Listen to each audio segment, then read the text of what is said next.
Hey guys, I was reading that last comment by Callie. Thank you guys for joining the live, and thank you, Ivy, for joining us tonight as well. Thank you, Ivy. Yeah, no Her, problem. oh, there she Everybody goes. can listen to me ramble. Yeah. Let me Right. just, I'm just going to turn you up a bit here. Tell me, you guys, is Ivy's voice sounding low? Ivy, just, Hello, oh, testing, whoops. testing, testing.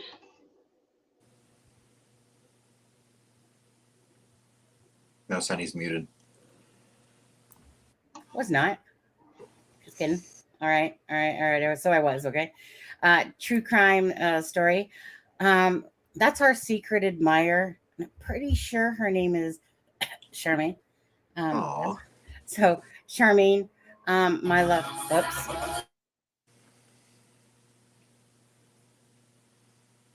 I gotta mute myself when it does that on there. All those keep going off, or I'll never get a word in. But that's what happens, you guys. Thank you guys so much. So Charmaine, thank you, Freckle Joy, new member. Um, Hey, I've thank seen you. your name around. I was gonna say it sounds familiar. I think I heard it today on another creator's podcast. Oh, Who really? did? Oh, wait. Oh, really? Yeah. Oh. You guys can enjoy that. Okay, Charmaine, thank you.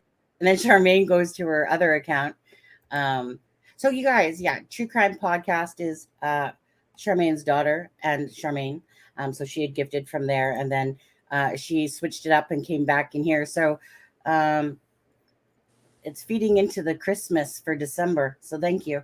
And not only that, it gives other people.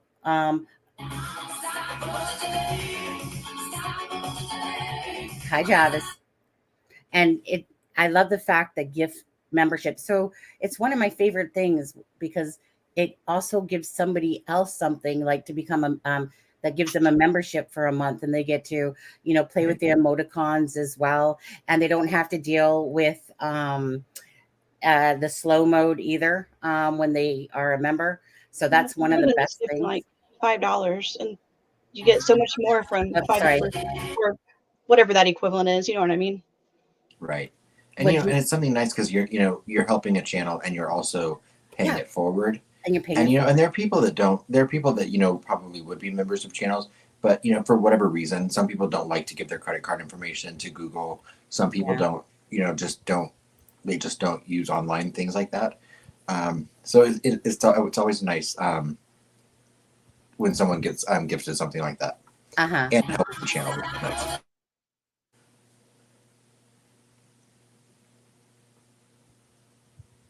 Are we caught up? And then also, thank you so much, Gail. The Gail, oh, Gail, I haven't probably got down there yet. Um, once leave it up there, and then we're gonna say hi to Cecily, Charmaine, Shelly's in the house. Art of Deductions in the house. We also have, of course, Callie Girl and Art of Deductions.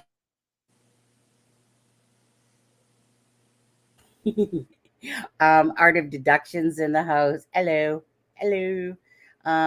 Sharon Parker. Let's see here. Ivy Rose is in the house. Not really sure who she is. I think she's a guest that we've had on before. Right. Think so. Don't forget Poppies, Poppies, Poppies. It is Remembrance Day tomorrow. And don't forget, you guys, Charmaine.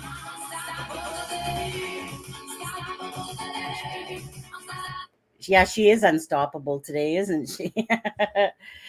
Don't forget, tomorrow will be the Canadian Live, a Canadian true crime story.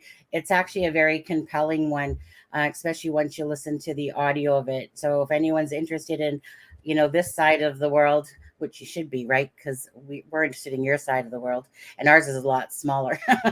So, anyways, but tomorrow is Remembrance Day as well.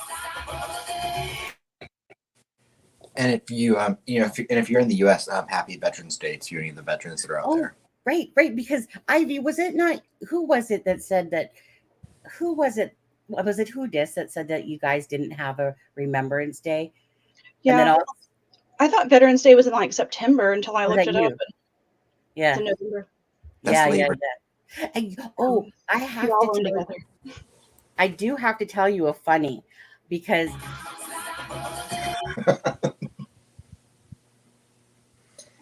okay, I have to tell you a funny because my husband, a couple people from the UK, because we have UK subscribers, had said that they had a Thanksgiving, right?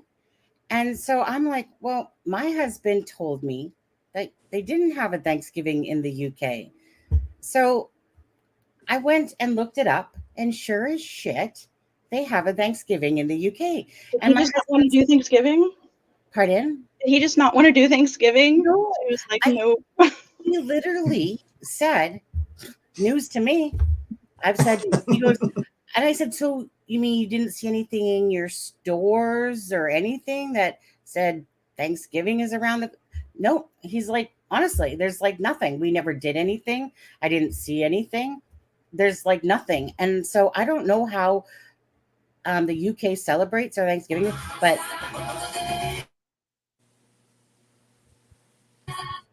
my husband clearly had no clue for 33 years that they had a Thanksgiving because I thought it was odd, but hey, I went with it, right? Because UK has different Mother's Day times than we do. And I just figured, oh, odd. Okay. But yeah, but it made me, once two people said it from the UK, I'm like, husband, like, did you lie to me on purpose about Thanksgiving? No, he just didn't know. Isn't that crazy? He literally did not know that.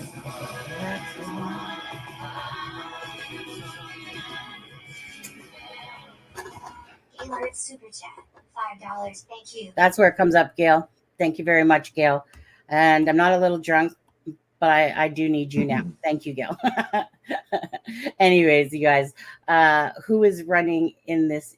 Who is that running in this intro? Well, Travis, you don't remember that it's my husband, the Bionic Man? No, you probably don't know who he is. Steve Austin, SmackDowns. But in this case, it's the Bionic Man, Lee Majors. Yeah, thought I'd put him in there. Why not, right? Anyways, Gail, my tummy was swollen up like a full, a what? A blowfish last night. Okay. Did it come out the bowl this morning? There you go. Thank you so much. Okay. Hi, Freckle Joyce. Support was Delphi, Sharon Parker. We're going to get into this in a minute. Oh, there's Frank. Hey, Frank. Good evening. How are you? Jamie Hicks is in the house. And Lisa, Zero Cool. Oh, right. Zero Cool. Well, so you guys remember last night's live when I was, I don't want to say I was 100%, but I was pretty sure that I said Abby, not Adam. And so You definitely said Adam. I definitely did say Adam. So Zero Cool went back and listened, and everyone was saying, you said Adam. And I'm like, pretty sure I didn't because I went to go say Abby and I know it came out different. And I was sure that it was going to sound a little bit different, but no, it distinctly said Adam. And so I just finished listening to it. Then I see this message coming on the video from Zero Cool going, and he put the time stamp mark, but I just listened to it already. And he's like, he said something about, yeah, definitely said Adam or something like that. And I was like, with the big speaker phone going, yep, you're right. I was wrong. Definitely said Adam. And then it had deja vu of Koberger, right? But the whole Adam line there. What did Adam say? Yeah. But anyways, you're right. I was wrong, people. Okay. I have no problem. No shame in my game on that one. Yeah, it was totally Adam. I stumbled. Grape, how are you? So we're going to get into your stuff right second here, Ivy. Just trying to show some appreciation. Of course, it's Friday, right? It's Friday. Oh, right. It is Friday. It's Friday. Yeah, it's the long it's, weekend. I guess Saturday in the UK, but yeah. Well, yeah. Apparently, my phone went off a couple times during the night at like 2 something and 3 something a.m. And then I'm like, Kate, something reason why you're calling me that early? She's like, I think I rolled on my phone. But I do want to say this. You guys don't know who I'm talking about, but she knows who I'm talking about. I want to say I'm very proud of you because sometimes you guys, when you're watching this live, I talk about abuse, because I've spent a good lifetime of being in two abusive relationships, you know, really bad ones. And so through that experience, sometimes it was something that I would never do before, because not even my own family would know I was abused, because I just kept that stuff to myself because I felt like nobody wanted to hear my problems anyway. And it was just something that I did. But having a platform and having an outlet, I like sharing stuff with people because I feel like at times people can connect.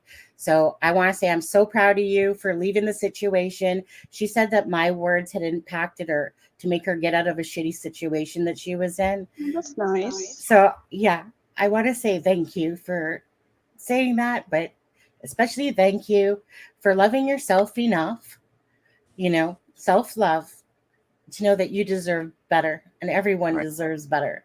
So sometimes when I talk about that stuff, it really impacts me so much because that means a lot, right? Because no one deserves ever to be abused by somebody, whether it's male or female. You know, you have to love yourself enough to know your self-worth. And I learned that, you know, it took me a long time, but, you know, finally figured out to love myself, that I need to stop always doing everything for everybody else, stuff like that, and learn to care about myself in between some of that stuff, eh? But so I just want to say I'm so proud of you and I love you. Okay. That's awesome. Hey, Yeah. Ivy, can you say something? I hear Sorry. an echo. I was hearing an echo too, and I was telling Penny that I don't have any headphones, but I was muted. I just unmuted myself though, so I don't hear the echo. So Adam, do you want to pop out and come back in and see if it still exists first? Absolutely. it seems like usually the person who doesn't hear the echo is the echoer. Yeah. No, hey. Do you think so? I feel like that's the way it is. Playing the blame game on me? But maybe not. It can't be me because I don't have any headphones to fix it. Yeah, that is awesome. Well, I do have some Okay. AirPods. I've just never used them that way. While you're doing that, I do want to go back because I just want to quickly say, you guys, we're going to get into this. Don't worry. Don't worry. If you're bored, you know where the door is. If you're not, you can stay. Okay. That's okay. But I want to go back to these people that got memberships. And I just want to appreciate the people that did. Okay. So Sierra Prof want pure prof wannabe. Okay. Barbara Hayden and Kimmykins and Bullets Beauty, Brawn and Bling all got a membership. And Juju GP, Ginger's in the house. Yeah. Pauline Smith, Jennifer Seno, and Tabitha the Witch is in the house. Ooh. Are you related? Well, I think she's related to Deb. You related to Deb? Yeah. And I thought Travis, someone said Travis. Yeah, Travis. Travis was gifted the membership on there. So sweet on there. So I just wanted to say thank you guys. Thank you to Charmaine. And Charmaine's the one that gifted everyone those memberships on there. So thank you. That's so powerful. Thanks for sharing. Yeah, you know, beautiful moment. Thank you. You know, it's just nice that's the only reason why I do it, Jamie, just so you know, that people go through issues, anxiety, depression, all these different things. But here, I always want it to feel like it's a very loving, caring place. And that sometimes when somebody's sharing because they have the ability to talk about it, I like doing it because I know that if it can impact somebody to make a difference, you know, then it's one thing that I can personally talk about, you know. It's because I've spent about 30 something years in one, you know, well, 2 relationships, but yeah. So I think I got a good handle on what it was like. But anyway, self-love, people, self-love. Okay. So, hello everyone. Hi, Diana. How are you? Let's see. I'm glad. Absolutely. Okay. So if you guys haven't hit that like button, hit the like button. Other than that, let's get started. Is there the echo's gone, guys? Between you guys? Ivy's muted, and I suspect when she unmutes, it's going to be an echo. Ivy, is there an echo if you unmute? I don't hear one. Do you guys? I don't. Oh, hey, we're good. But she was accusing me. She was like the person that doesn't. Well, when I opened StreamYard, there was a message saying that StreamYard was having a issue with Android users Oh. And if there was an echo and you were on an Android device, Are you an Android user? I take insult to that. I take an insult to that. No, of course I'm not. Okay. But if someone I'm was, on a they could put MacBook. headphones. Thank you very much. All right. So Ivy, you're the one that's going to be guiding pretty much most of this live. Ivy and I were talking and about the sketches and stuff like that. And I was like, hey, you want to do a live on that tonight? And she's like, sure. So Ivy has been with us before. She's part of our private group as well. And Ivy, of course, spreads her love throughout other channels. But she's joining us tonight, and we're going to talk about the sketches. And Ivy, go ahead and start us off. Well, I would like to tell everybody in the chat to please let me know if I don't make sense, because it still isn't completely clear in my own head. So it can be kind of weird trying to explain. But so we've got the 4 sketches. 2 are official sketches, the ones at the top that we're all familiar with. And then allegedly during the recent leak from the defense, another allegedly, there were the crime scene photographs that were leaked, and then also these 2 sketches. And the one on the left, which I have named the Scraggly Guy, he was probably seen, from everything that I can tell and everything I've heard from people, that was probably the guy who was seen by Teresa Liebert at 8:30 on the morning. What? I said AM. Oh, yeah, 8:30 a.m. on the morning of the day the girls were killed, so on the 13th. And her story was that, well, I guess the story that we heard a long time ago, we've heard that she could have been a dog walking lady. We've heard that she was in her house and he was outside of her house. But the story that was in one of the court filings was that her and her husband were in a truck. They were driving home, and she lives like right at the gate of the private drive. And there's like a little group of mailboxes right there. And while they were driving by, he was on the side of the road, and she saw him and was weirded out by him. When they got back home, she looked back down the road and he was gone. So she found that very suspicious. So that was that. And then a lot of people have said that that looks like Elvis Fields of the defense theory. But there's also supposedly a homeless guy who had been hanging around there, who that looks like a dead ringer for. So that's right. That picture, right, Ivy? Yes. What was his name? Level. I don't even know. I wouldn't even I wouldn't know it if you said it, to be honest. Yeah, I have to go back to when I sent you that message, because that was almost a month ago. And then the one on the right, that's the sketch that kind of started the question in my head that started this whole rabbit hole. So there are 4 witnesses that we're going to be looking at or talking about today. According to side note, in the Franks memorandum and other defense filings, there may be some people who disagree with me, but I think that there are at least certain bits that you can be like 99% sure that they're true, like especially when they're quoted, when there's like actual quotes in the citation.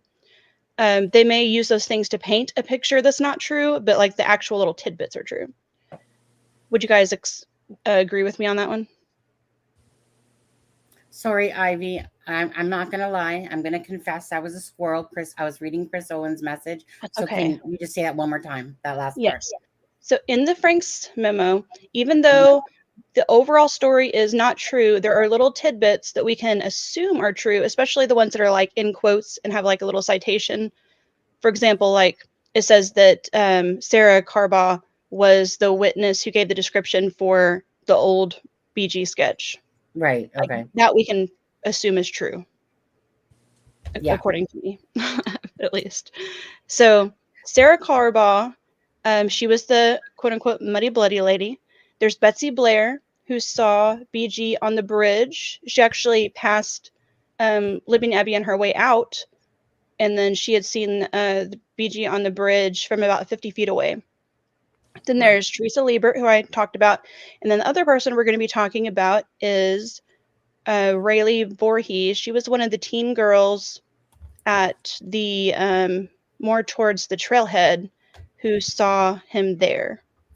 So before I realized that two of these are extremely similar, in my head, I just assumed that the scraggly guy is Teresa Liebert, the hooded guy, that's the name of the one on all the way to the right that I've named him. That would be Rayleigh's. Betsy's is the young BG, and Sarah's is the old BG. So that was my original thought.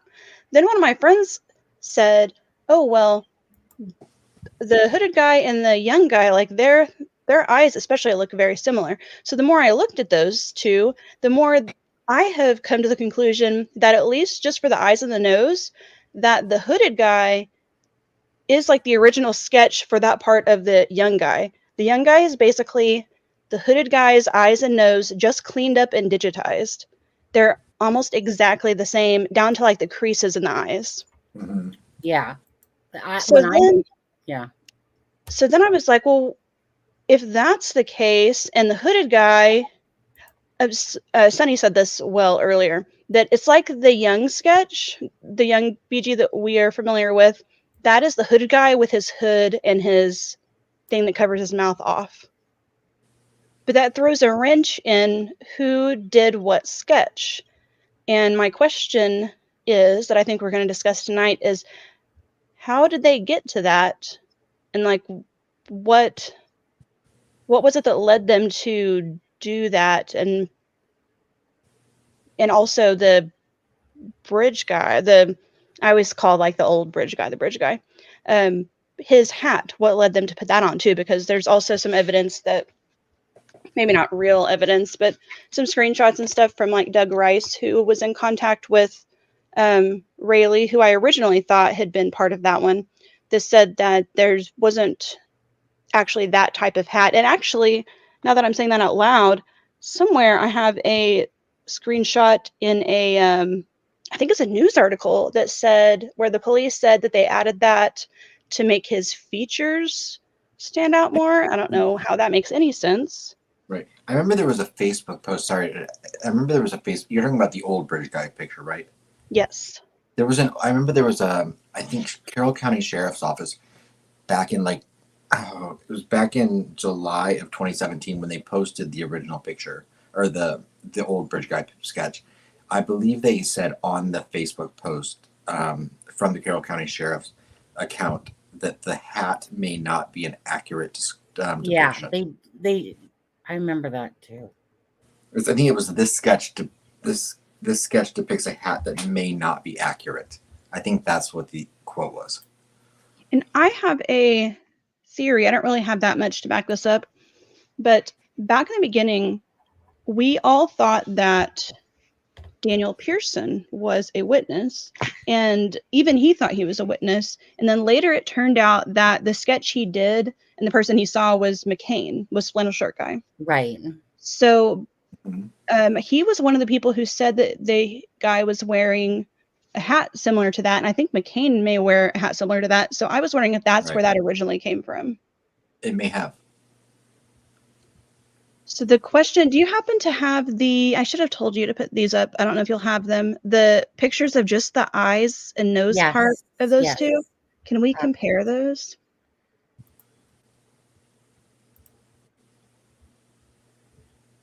So, I think I have it on this one, but no, I'll go back to this one. Okay, so this one is this. So the eyes. So we'll just try to do it, I guess. This one is... And on some of these, I think all of them, I made them black and white and like tinkered with the contrast just a little bit so that they would have equal colors. Yeah. And not be like lighter than... I don't know if do you just want to get rid of Scraggly Guy from... I don't think Scraggly Guy is really irrelevant. He's irrelevant. Yeah. The only reason I think there was relevance is because I think that, well, never mind. How should I do this? This. At first, I mainly want to compare the young guy and the hooded guy's eyes. Yeah, those two. They're like... there's no way they can be separate people. I'm sorry. There's no way. Like, I if you look, know. there's no way. To me, that this person is this person, and this they've just taken They're off both it. done by Bryant. You know. But look at the eye creases, though. Like, they're exactly the same, except the nose is crooked in one direction and it's crooked the other direction in the other. But Right. everything else is like exactly the Yeah. same. Yeah. Right. Well, and one thing I'm not to just a really quick thought was when I first saw the baklava picture, Balaclava.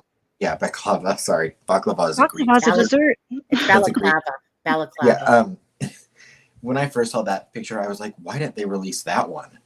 But I'm wondering if because that nose is so crooked in the sketch, if they thought it would throw people off, or they would make if it was I don't know. I felt like that the nose in that sketch may be the reason. It's not a great drawing. I mean, if we're honest. Well, and I mean, I think people would be looking for someone with a very specific Yes. nose. Ivy, who created the old? Yeah, who created the old guy? Travis is asking who. The old guy was, sketch was done by a guy named Plants, quote unquote. Plants out of in Michigan, Detroit. Out of Detroit. Oh, yeah. Okay. And all the other ones though were done by Master Trooper Taylor Bryant. Yeah. Which I love that name. Taylor Bryant. I just remember a video when they were showing him doing the sketch in some sort of office on a table. I just remember that was the Plants guy, right? No, that was Bryant. Oh, I'm sorry. That was Bryant. Let me go ahead and explain. This is like one of the articles we were going to do, but I think you don't have to pull it up. I'll just read it from my phone. Okay. So I think that would be good now if I can get to it real quick. So Bryant says, let's see. Bryant says that this is a 4-hour process that starts with an interview. Victims go through an FBI catalog, pointing at and choosing facial features that most match the suspect's look. They pick out the head shape, the eye shape, the nose, and the hairs, for example. And then that's when the person starts to sketch it and to tweak all of those things to make it look. So they don't start from just scratch. And then he said, this is a quote from him. He says, "I tell the witness, I'm your artist. If something is going on, speak to me." Bryant said, "I'm periodically checking with them and seeing, is everything still looking as you like or whatever? Would you like me to change anything, move anything?" He's awaiting the light bulb moment in the end when recognition sets in, getting a response of, "Oh yeah, wow, that's the guy." So that's kind of how that goes. He gives them this book that has like a ton of features, facial features in them. They go through, they pick the ones that they think are the most similar to what they saw. And then they have that as a starting point and they tweak it from there. So then if they're like, no, the eyes are a little bit closer, they'll erase them and move them and all of that stuff. Okie dokie. Thank you. And one more thing about that real quick, if I can find it. Let's see. He says, this is from Bryant too.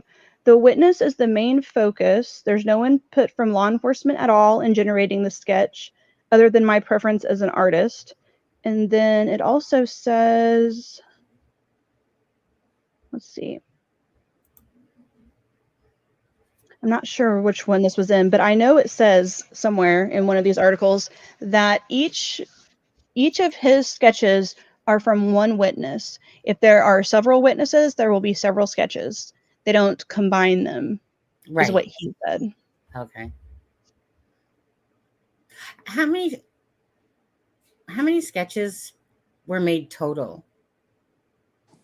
Who knows? I mean, I know of 5 or 6. Yeah, we have 4 here, plus Pearson did one, and Pearson did one. Another man did. Didn't someone's dad? Wait. I don't know. God, you know what's crazy about this though? This shouldn't even be a discussion. They literally should. I don't even know why. Like this, Delphi. That's all I'm gonna say. Leave it to Delphi. That we sit here and go.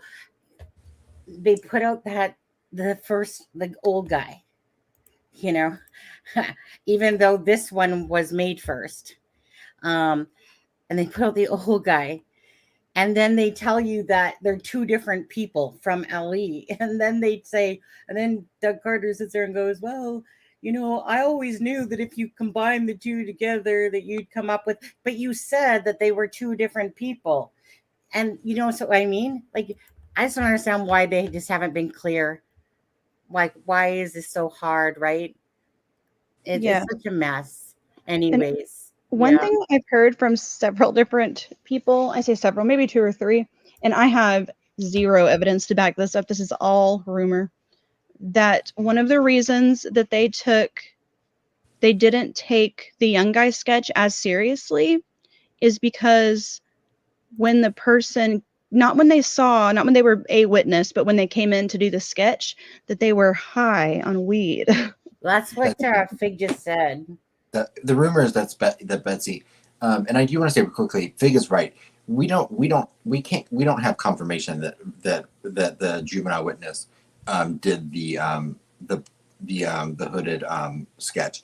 That's my assumption, and that's what I was told. That's just mine. That's what I was told, but we don't actually know that that is who did it. But if they didn't do it, then my question would be, who did that? Because that was a right. No, I get it. Not to mention, like, if you look at, I know we just kind of compared them, but if you look at the eyes of the official young bridge guy, they don't look drawn. They look like they're from a computer, like they were done digitally, which is why I think that is just the other one, like, cleaned up and digitized. You're right. That could be. So that this one here is cleaned up and digitized, however you want to say it, into this picture. So then this is where my questioning started, is right here. So does that mean that I guess it starts out with, who was the witness who described, if those eyes and nose were the same, who is the witness who described those? If it's Rayleigh, the teen, then is this bottom half of the face and the hair from Betsy, or is it all from Betsy? And if it's all from Betsy from the young guy, where did the hooded guy come from? Travis. Right. Now, Ivy, don't forget to bring in that part. I know you might maybe bring it in at some point, but because remember the original ISP was stating that it was reddy brown hair and it was like long, and yeah. And then I don't have the dates for that. I wish I would have had time to do that. But I came across I spent like 2 or 3 hours a day looking at old screenshots, and a lot of them, which I forgot we have those other ones to get to, but a lot of information came from Doug Rice. Sadly, he passed away. But in the beginning of the case, he lived in Indiana, I believe, but not in Delphi, maybe like a few hours away. And he was like a dog with a bone. He was like on top of this, contacting everybody. And he didn't get everything right. I mean, he thought at the time that the young sketch was from Teresa Liebert. And because of that, he thought there's no way that this guy's involved. But we know now that's not right. But I'm fairly confident to say that at least for what Rayleigh Voorhees saw, he was pretty confident, or he was pretty accurate about, because he talked to her several different times. He talked to her mom several different times.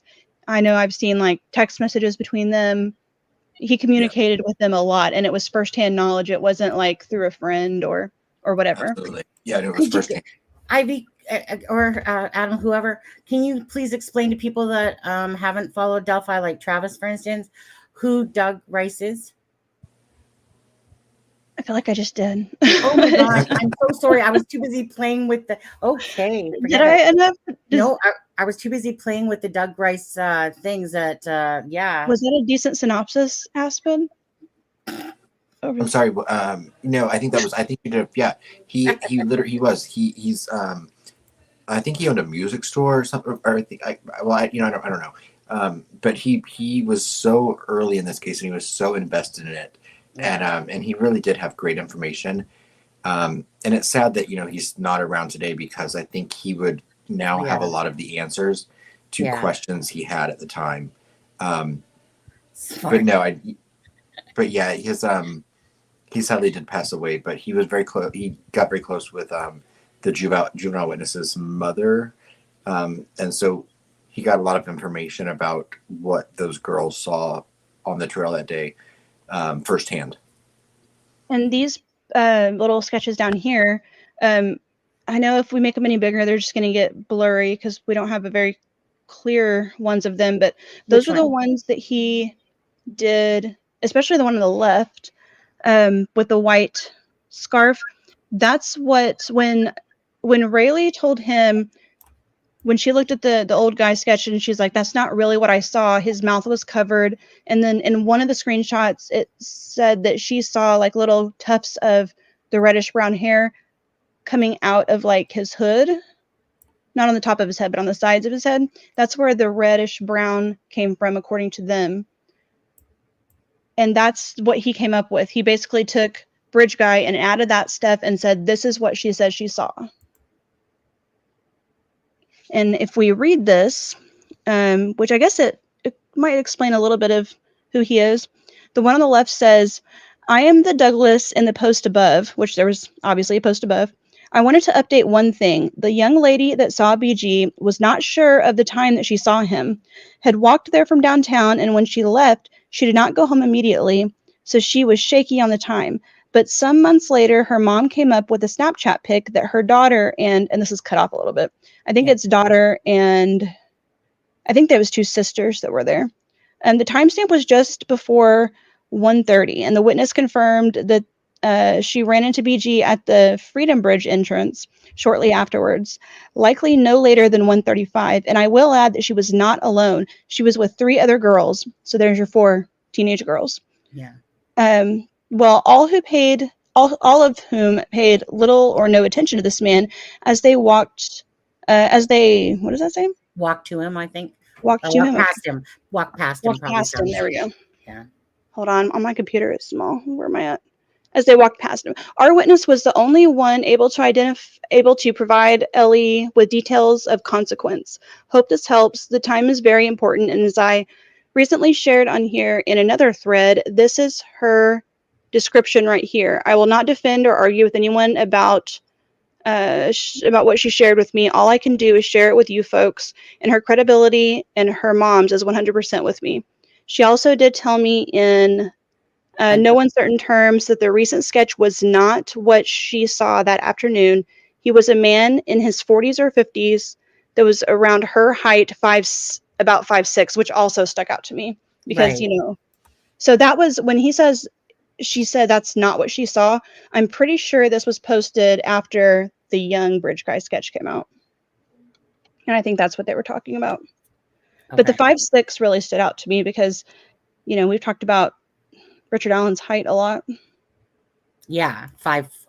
Well, see, this is what's confusing is that on his when you look him up or whatever, is it 5'4"? It's on his license or something. But yet when he stands against the wall, he's 5'6". Either way, he's a midget. If you put boots on or something like that, adds an inch or two. Well, it put him actually higher, to be honest, on that thing. So taking into the fact of taking off. So either way, I'm guessing he was about 5'5", and then with boots on was 5'6", 5'6.5". Yeah, 7. Exactly. So he falls within that area of basically a short dude. Mm-hmm. Just basically someone that I think they said close to pretty much her height. Just a little bit taller, because typically females for the most part 5'2", 5'5" is 5'6". Yeah, so the one on the right, I just looked at. Did I hear an echo again? I didn't. Okay. The one on the right I found was interesting because at the very bottom one, it says, and this is Doug, it says, and I also shared this before as well, Kay Weber owns the property where the girls were abducted. She said the FBI that following Saturday showed her a sketch similar to this, so please don't disregard this either. Right here, she checked She checked off on it last week. I don't know what that means, but that Right. one is very It similar means to the hooded guy. yeah. She basically that's just saying she checked off on it, meaning that yep, this is exactly it. Okay. Check off. Yeah. So it to me it looks like the one with the white scarf that was just on there. She's probably saw that and was like, yeah, that's about it, but it was a black one, which totally matches the hooded guy. So if all that's true, then the FBI had that hooded guy sketch and was showing it to Kay Weber by the Saturday afterwards, which is, like 5 days later. Yeah. I'm Right. just so confused looking at these. I mean, this guy's got the rounder nose. I personally don't see that much of a difference between the young bridge guy and the old bridge guy in the eyes and nose. They all look, I feel like I'm in the minority about that, but they look very similar to me. Well, this guy's eyes go down, first of all. But like witnesses aren't going to notice that unless they're extreme. Yeah. But so, and that's just it. It just throws people off, right? Because, all that stuff matters when you're looking at someone. If the eyes are off, it could look like someone totally different. If the Mhm. nose is too big, and stuff like that. So here to me, you got pudgy nose at the end. And then you got more That one of is a, kind of too, though. pardon? That one kind of is too, though, to me. The young guy, it looks kind Oh, of see, bulbous at the end. I get what you're saying. I guess it's because here it's like you see the droop more so here, Mhm. and this just if you were to put this by most people are going to say those are two separate people, kind of like what Ellie said about two different people. I mean, they said it was two different people, and that this person was no longer Yeah, I on. don't believe them. I think it was, in my opinion, and I know like it's kind of hypocritical to be like, look at the evidence from law enforcement, and then be like, well, I don't believe that one because that doesn't match with what I wouldn't believe. Right. Mike, But I think it was, in my opinion, those two sketches are the sketches based on the description from two separate people who saw the same person. you believe that the sketches are from the, what'd you say? Two separate people who saw Yeah. the same person. Who saw the same person. My thing is, does anyone actually, who here thinks though that this remotely looks like Richard Allen? The eyes do to me. Well, he does. Richard Allen. I should have a pic here. Let me go grab a pic quickly. I'm going to do that. I know I have some, but I'm just going to Google one instead, because I know what you're talking about. Richard Allen images. It's the what are those called? Like hooded eyes. Yeah, let's grab this pic right here. We'll bring this one in. Dustin, I wait for a minute. I'm going to talk about that later if we have time. Yeah. Well, I mean, I can say really quickly, there was no other there was no picture that had one of Abby's shoes and one of Libby's because Abby was wearing both of her own shoes. Oh, I didn't see that. The one I was talking about was where he was saying the muddy and bloody. What it was with the shoes? Crime scene picture of the girls. So the younger guy. But why is there no facial hair? He had facial hair back then, right? This is why one reason I think that sketches in general are not only not helpful, they are damaging. They can be damaging to cases. I think the only time I put in our like regular chat, I put an article about this where it sounds like not very often are sketches used. They tend to be used in where there's not other, I hate to say not other like evidence that would be damning, but like at the crime scene to identify the person. There may be evidence after they identify the person, but to identify the person, there's no like cameras or anything like that to show a good face. But from 50 feet away in the sun, or I guess it might be in the shade, I don't know what part of the bridge he was at, but either way, 50 feet away is like kind of far. And again, eyewitnesses. Okay. Miranda Lee, that was excuse for Charmaine. everything. Sorry. Just 1 second there, Ivy. Miranda Lee, that was Charmaine that gifted you that membership. And you're welcome. So now you can play with the emojis if you want, and you don't have to wait for the 30-second timer thing.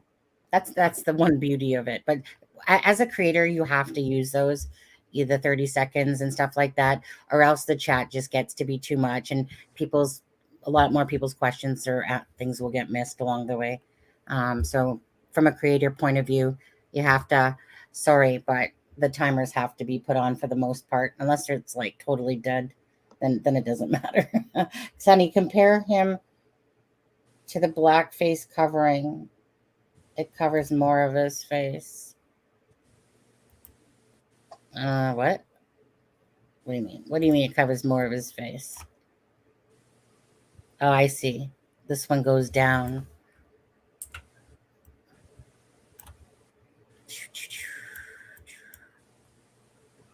Mm-hmm. Hey, get back over. Whoops. I don't want to send you backwards. I want to bring you over here. Sees through said, surely those sketches are two separate people. One thing that sorry, I'm trying to like balance my laptop. If they're two separate people, that means that Sarah Carbaugh and Betsy Blair saw two different people. Right. Or they just gave very. I'm going to do a poll. Or they gave very different descriptions of the same person. That's what I think it is. I'm going to do a quick poll again, and I'm going to ask the question of, do you believe there was more than one person? I want to see where people's thoughts are now, because I notice people's thoughts have been changing towards the one person to more like than at least two people. Yes, no. I mean, neither one of Betsy or Sarah. I mean, if you think about it, Sarah was driving in a vehicle, and Betsy was 50 feet away, and there's a rumor that she was high. I think it was high when she did the sketch, not when she was out there, but who knows? So I can see. To me, the most logical explanation is that both women saw the same person. They just gave very different descriptions of him. Which happens. I mean, 70% of false confessions in crime, or 70% of false convictions in crimes, isn't it from eyewitness statements? I mean, you can be notoriously incorrect. I will give credit where it's due. I was telling Sunny about this earlier too. One of the best things Anthony Greeno ever did was he showed this little video, and he's like, look at this promo I made or whatever. And we watched it. At the end, he was like, what was the guy, that was doing this? What was he wearing? There was a million different answers. And we had literally seen it 10 seconds before. It's true. Mm-hmm. I'm not sure if anybody got it right, actually. Yeah. And I'm not saying anything negative about any of these. I mean, what all of those people that got thrust into that by their, by just being where they were proximity wise that day. I don't wish that on anyone. So, I mean, I'm not shading any of the people that gave sketches, because I think, people recall what they believe they recall. Right. Yeah. Yeah. None of us, I don't think, are saying that they're being untruthful. It's just that you wouldn't be able to solve any crime based on my eyewitness. I can tell you that. I always remember the Area 51 experiment that they did. They let them look at the crime scene, the alien ship thing come down where they placed all that stuff there, whatever. And then they gave them 10 minutes to look at it. And then they took them all away. And then they asked them to describe what they remembered. And just amazingly, so many different things that they didn't remember, saw wrong and stuff like that. Whenever you say that, I always think of that because it's so true. Especially if you're. Go ahead. Sorry. Well, I mean, I was going to say, hey, I mean, what color shirt is Sunny wearing tonight? What color shirt am I wearing tonight? Yeah, actually, you guys, let's do a test on that. For anyone that's seen us already. Don't rewind. No, don't rewind. Yeah, no cheating, okay? Keep it real. Don't like cheaters. Because I can tell you right now, I think I know what color shirt Sunny's wearing, but I don't know for certain. I have zero idea what I don't- either of you are wearing.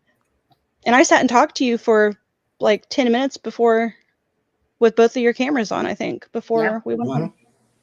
Sunny has his shirt on. Smart ass. That's funny.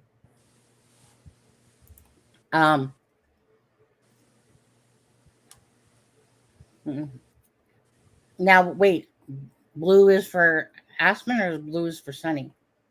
Sunny red, Aspen blue. Okay. Okay. So let me just see if I can.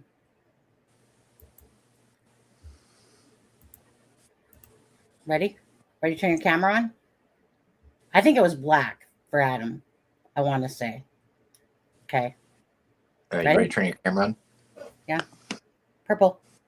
Oh, you see, yours was black because I remember your sweater. Okay, but you were I black have and blue blue. and black on. So, you see, it's hard because I was thinking Sunny had a black. I was thinking Sunny had a black shirt on, but it's just her background is darker tonight than normal.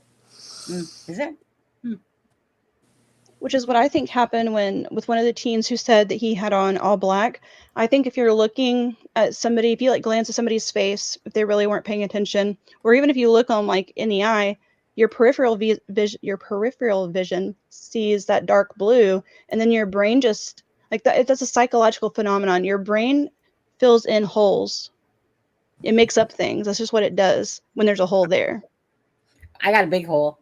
Thanks. And You're welcome. and it's been talked about too, as far as and I'm when depending on the age someone is when they're giving a description of someone, it's going to impact how old they think they are, because if you're and this has been talked about, this is not, but I mean, if you're a 13 or 14-year-old girl and you see anyone over the age of like 25, they're going to just look old to you. So that description is going to be, of course, different than someone that's like say Betsy Blair's age.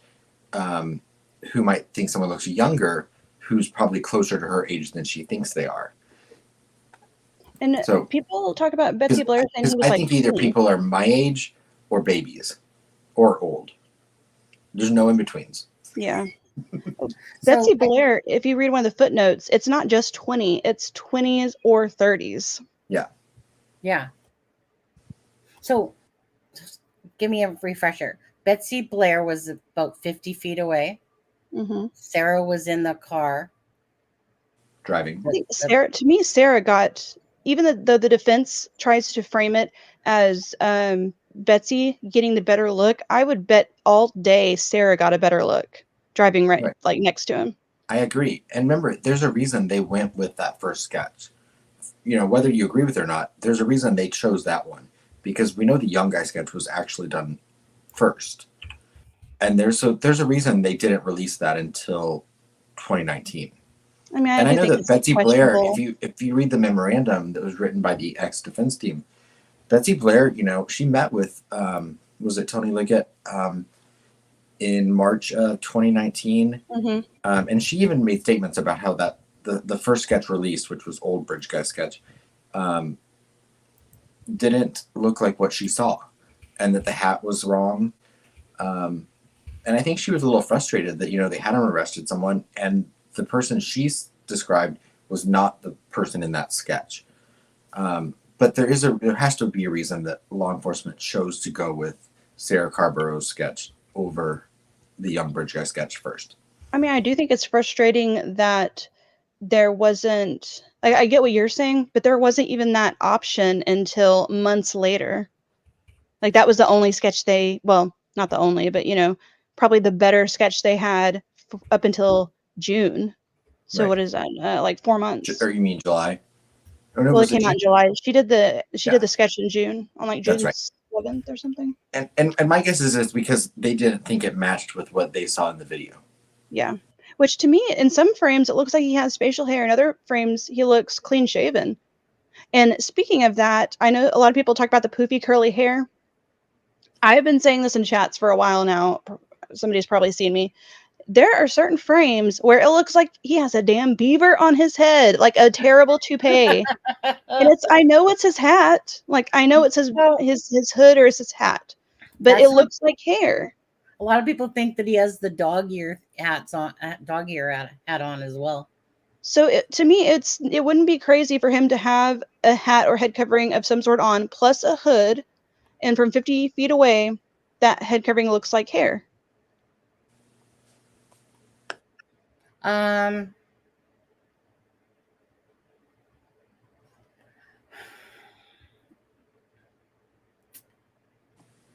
You could disagree. It's fine. no, Sorry, no, no, no. I was too busy sneezing. I'm sorry. That No. no.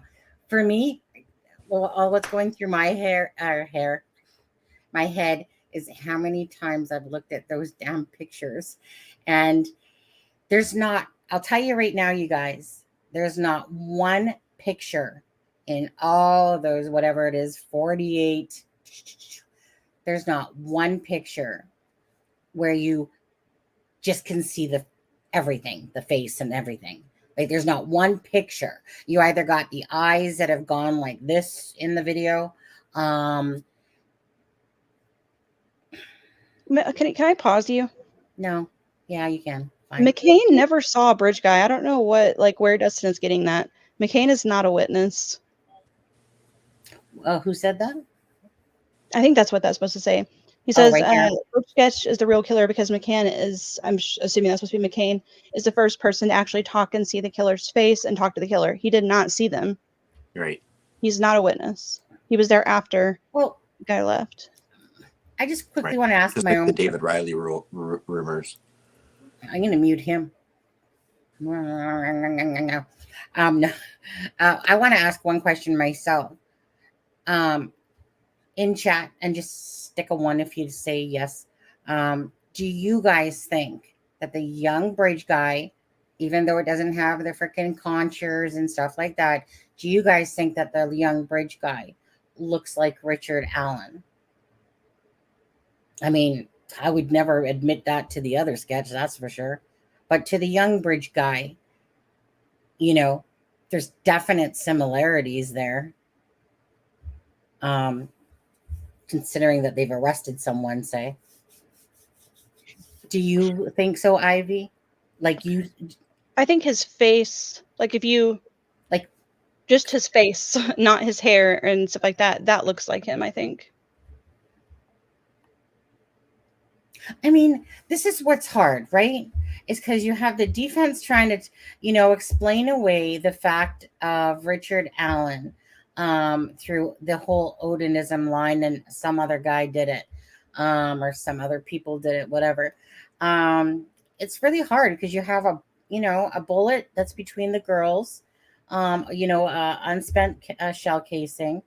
You have someone that literally said that they were there, and that that he called the tip line, met up with Dan Doolin, said he was there. But who does that? The only the person that does that is if they want to take the shift off of them. But he said he was there. He gave the time frame of what was it, 1:30 to 3:30, something like that. What was it? Something like that. That's a hell of a lot of stuff just to go, yeah, no, Richard Allen definitely not the dude. It's really hard to overlook those things when somebody legitimately places themselves there between the time frames. But now they've switched it. Now they're trying to say, but the thing is there's going to be evidence to his car. But what was it that I was reading today, Ivy, when that one post you had where it's like that everyone was accounted for on camera, but the bridge guy wasn't, that wasn't seen on the That mirror. sounds familiar, but my memory's not that good. No, it was one of those ones that you posted. It was in black earlier in the chat room, and it said something like that everyone was. You guys are too busy posting all these links. That's why you get lost, eh? The only thing that ever pointed to McCain being a witness is Greeno. Oh, well, that name can come off the shelf. Do, do, do, do, do. Janie, that is true. Yes, it does a little. Do they expect the BG to shave his beard as a means to change his appearance in the days after? And the young guy sketch is that? Did they expect the Actually, BG? Oh, well, I see. I don't think so because Think so either. if we go off of what Taylor Bryant said about his sketches being only based on what the witnesses told him they saw and have nothing from law enforcement in them, is what he said, and that's his sketch. So I'm assuming that it's only from the description from the witness. Hmm. Okay, so moving forward, what else do you want me? What else do you want me to pull up? I want to answer See-Through's question real quick. Yeah, If absolutely. BG left by North 300, how does JM say they had blue flags following in the tracks of the woods? This is how. You'll have to go pull up a, not you, Caesar will have to go pull up a map. If you pull up the map, we know, well, we don't know. We're assuming that BG was not seen by the Harvest Store cameras, but was seen on North 300 further up the road towards the CPS building. And in order to do that, you would go back in the, like through the woods, back Let me towards pull the that out. trail, then go up parallel to the trail, but in the woods, all the way up to where there's like two houses and come out right there. And that would make him be seen by the Muddy Bloody Lady, not get seen by the Harvest Store cameras, and would match where the blue flags were.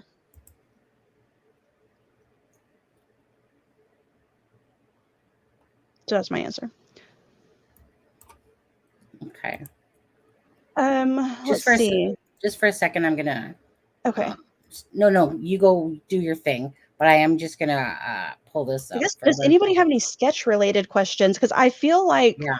I presented all this and that wasn't really my goal. I'm not sure what my goal was. I just still am questioning about how those two sketches came to be. So does anybody have any ideas or questions about that? Where's my birch tree way down there? That should not be over there. It should be. I was probably moved it. Is why. I'll just leave it there. Talking to myself. The reason I was pulling that up is because you were giving that explanation about the Hoovister store, and you Dustin, were are saying, you saying, are we like talking about the same thing? McCain, like Dave McCain or Dan McCain? Oh, I appreciate it, Fibro. He's so nice. Ivy's awesome.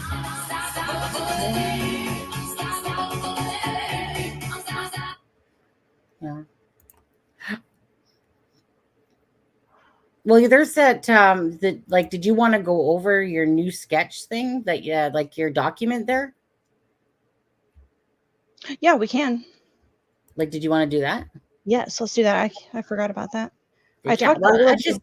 I hate it when somebody does work and then we don't show Yeah. it or something like that. I've noticed when I come on here to talk about something, it's always about things that I'm not sure of, so I don't have like a definitive answer, and then I Well, get stuck. in all fairness, come on now, like That's the stuff that like intrigues me, though. Stuff that that's I don't know the answer Delphi. to. Yeah. We can skip over the ones about Taylor Bryant because I'm pretty sure I already gave all that information. But we can start from the first. And so, for those who haven't been following the case since there was a new sketch, they put out the new sketch, which was already weird in itself, but then they were unclear about it. So a couple days later, they had to do a clarification. So basically, in this document that Sunny has pulled up, I just picked out like the little good parts of the article that is linked above them, so we didn't have to read the whole thing. So that's what that's from. So the first one, it says, Oh wait, Ivy, 1 second. Okay. So I can take this off. Fibro, thank you very much for gifting Fig. Fig got a membership. Oh, yay. Thank you, Fibro. All right, there you go. Sorry, Ivy, go on. That's okay. All right. So it says, they said the person in the first sketch issued 2 years ago is no longer a person of interest in the case. A news release from state police on Wednesday explained why police released a second sketch. It was initially believed the sketch that has been in public view over the last 2 years of a person in the age range of his 40s to 50s was a person of interest in the murder investigation. Now, as the murder investigation has matured and past information has been reassessed, it is the belief of the investigators with the multi-agency task force that the person depicted in the sketch released on April 22nd more accurately represents the person wanted for the murders of Abigail Williams and Liberty German.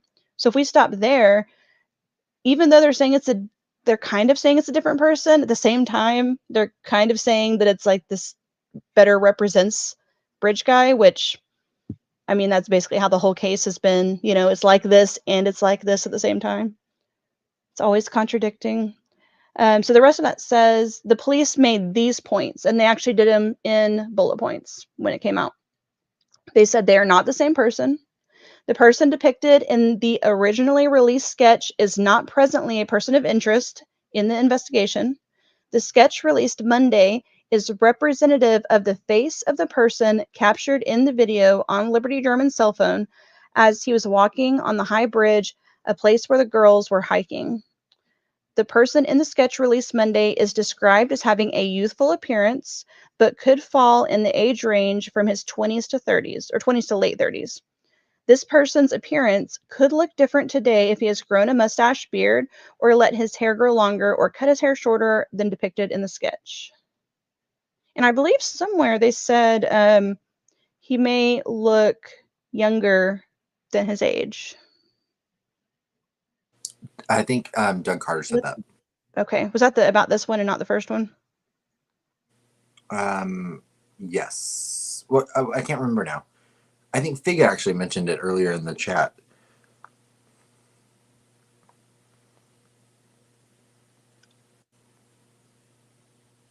Oh, I thought she meant Dan McCain for a minute. I was confused.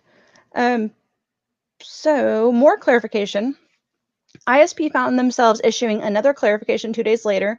On Wednesday, police emphasized that a new sketch of a suspect's face is not supposed to be a different take on a composite sketch of a heavier, older-looking man. They are, according to Indiana State Police Sergeant Kim Riley, not the same person.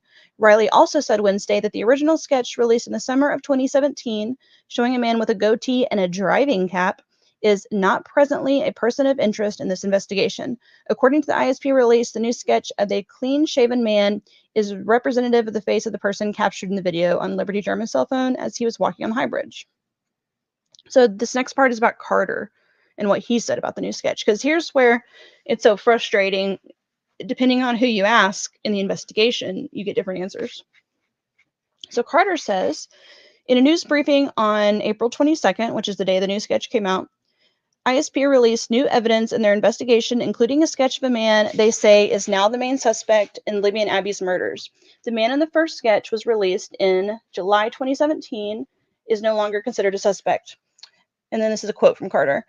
When we decided that through the information we received that we were going to release the second sketch, I don't believe the individual knew we were going to do that. Well, duh, nobody knew you were going to do that. So it was really, really important. I think he was probably there and or watching simply because he thought we were on the wrong path. And then he goes on to say, the sketch isn't a photograph. A sketch is a sketch, and it's really important for everyone to understand that. I believe that the individual, when we catch him, will be a combination of these two, which is what I think, but very confusing when you have other people in the investigation saying that they're separate. And in fact, the beginning of that article that quotes that said that they are separate. More Carter, in a different article, said about the change in sketches, that was a very significant shift for us, and we fully anticipated the criticism. But remember, a sketch is not a photograph, said Carter. I think eventually what we will be able to do is put the face of the murderer up in between those two sketches, and we will be able to merge them together and become one. And then this was somebody who was interviewing him. And their last name was Longnecker. So that person said, but you think the second sketch is more, and then Carter said, we think there's commonalities between both of them with the individual. So again, Carter saying a mix of both. And then, let's see. I think I said most of the information in the stuff about Bryant. Kind of gave it in a nutshell. So Bryant did those 3 sketches. Bryant did the young sketch, the young BG sketch, which was done on February 17th, which was just 3 days later. And, well, 3.5 days, depending on if you're going, when they were killed or when they were found. And he also did the scraggly guy and the hooded guy, but he did not do the original sketch that went out. So if we fast forward after Richard Allen's arrest, here's what Carter says. He says, the sketches have been widely discussed since the release of the mugshot of Allen. When asked about them, Carter explained he to this day supports that both sketches, which appear different, were released. I've said all along the sketches are not posted photographs, Carter said. There are reasons that we logistically changed the investigative strategy throughout the middle of this in multiple phases. Some were not even recognized, nor did they have to be.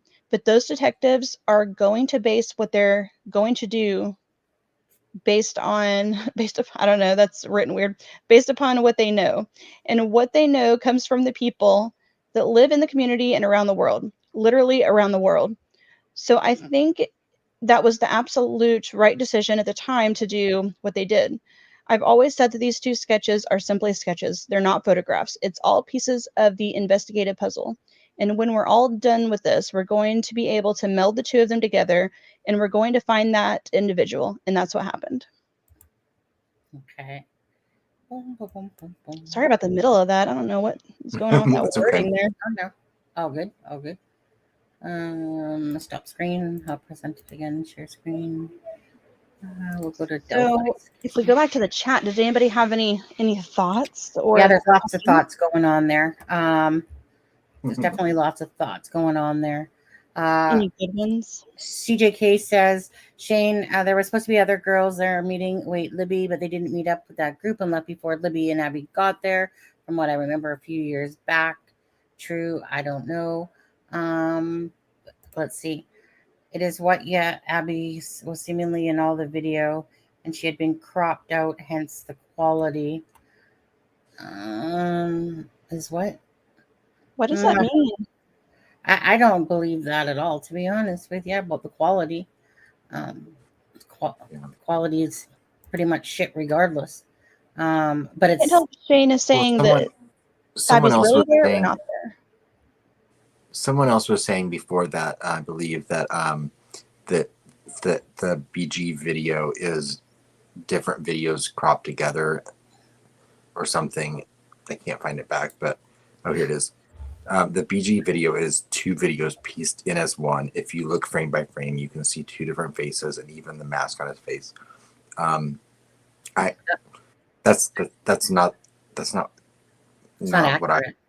Yeah, That would not be accurate. it's just not the world. That's not the universe I live in. But thank you for your comment. And so I think that's what that message was referring to. You know, the thing is that in one of the frames of the video, there's a little piece of black that comes in, right? Like there's a little piece of black.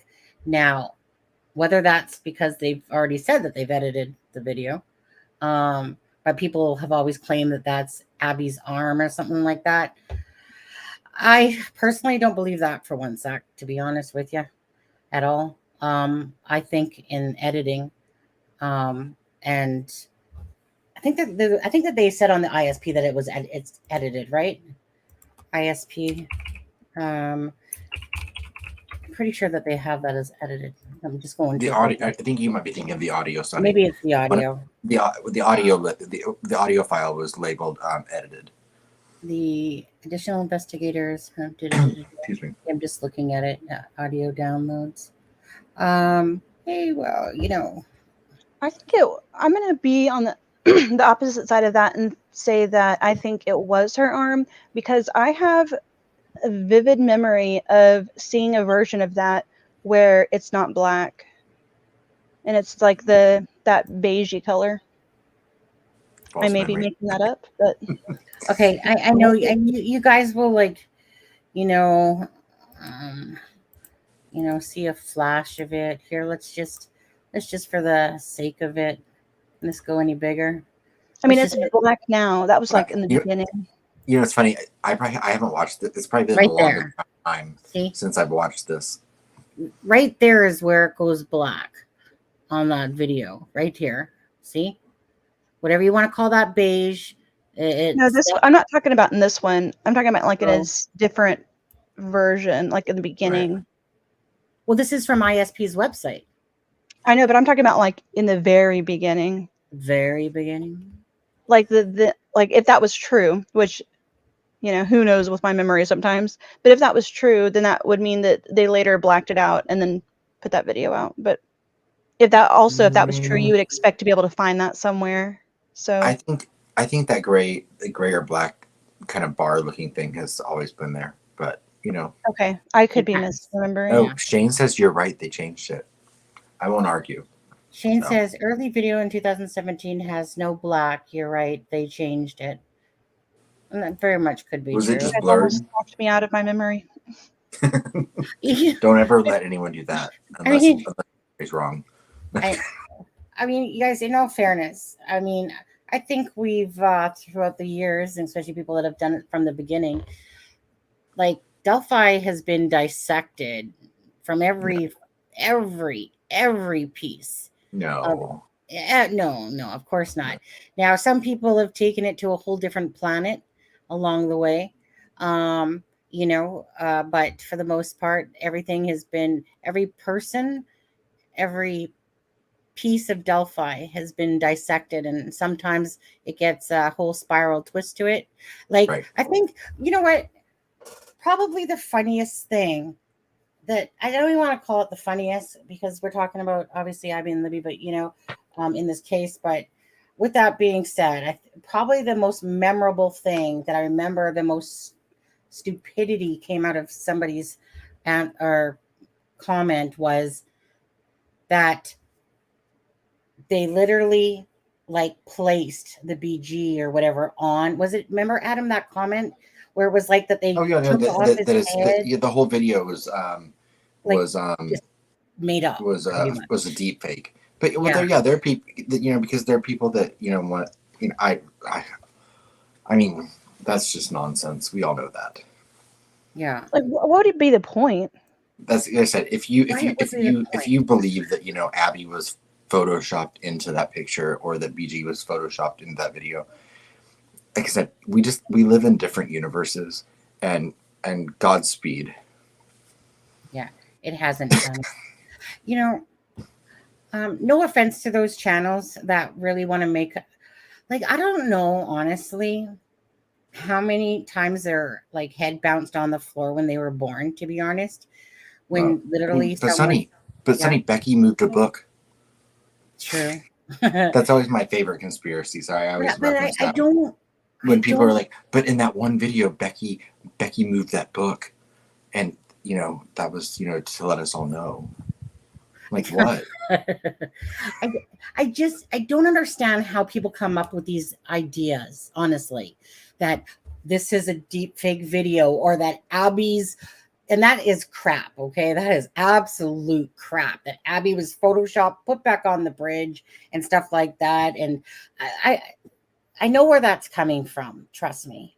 And is that the channel Mustang? And if people, yes, that's the channel. But but in saying that, I just want to say this, in saying that, that's our opinion here, okay? What's crazy though is but what's that cop guy? Copvax believes that, and he's been an investigator. I still think it's bullshit, but he's been an investigator. That's how insidious that stuff is. I don't get that way of thinking. I just like to stick with the facts of what we have in our face. Anyone like myself or Digger and stuff like that, like to take the video, or Ivy here, and Adam, we take the video, you try to dissect it to the best that you can. And, no one can still figure out what that darn thing is on the side of his hip. I'll tell you that much. It's because But there's not enough pixels. And no matter what you do, you will never find those pixels. AI can guess, but that's what it's doing. It's guessing. You will never be able to fill in the pixels. no, Right. It drives me crazy. honestly, yeah. But it's funny that the conversation went naturally kind of went to that nonsense, because is there anything else we want to talk about the sketches, or something? Did you want to move on to the other thing? Well, whatever. Oh, well, Can let's go ahead, Ivy. I finish one thing about the sketches? It's Absolutely. not necessarily short, but it won't be long either. And Take all the time you want. I'm hoping people can follow me without. I made some notes, but they might be more confusing than just me talking. So here is, because I tend to disagree. So me and Aspen, I think Aspen will agree with this. For a while, we were mostly on the same page up until recently, and then we've kind of like veered off and had different opinions about things. One of those things is the Franks memo, and I think that what am I going to say? I think that the statements of fact, the little pieces of evidence, aren't lying. It's like they take pieces of evidence and they use it to paint a picture. And while the picture they are painting, in my opinion, is not real and is made up, I don't even know if I'd use made up, it's not a lie legally. So like I hate to bring up the antlers again, but so like for the antlers thing, the fact that there are sticks near Abby's head is not a lie. It's them saying like they're saying the perception of horns, even though that's not real, but like the sticks are what the thing is, whether they're lying or not.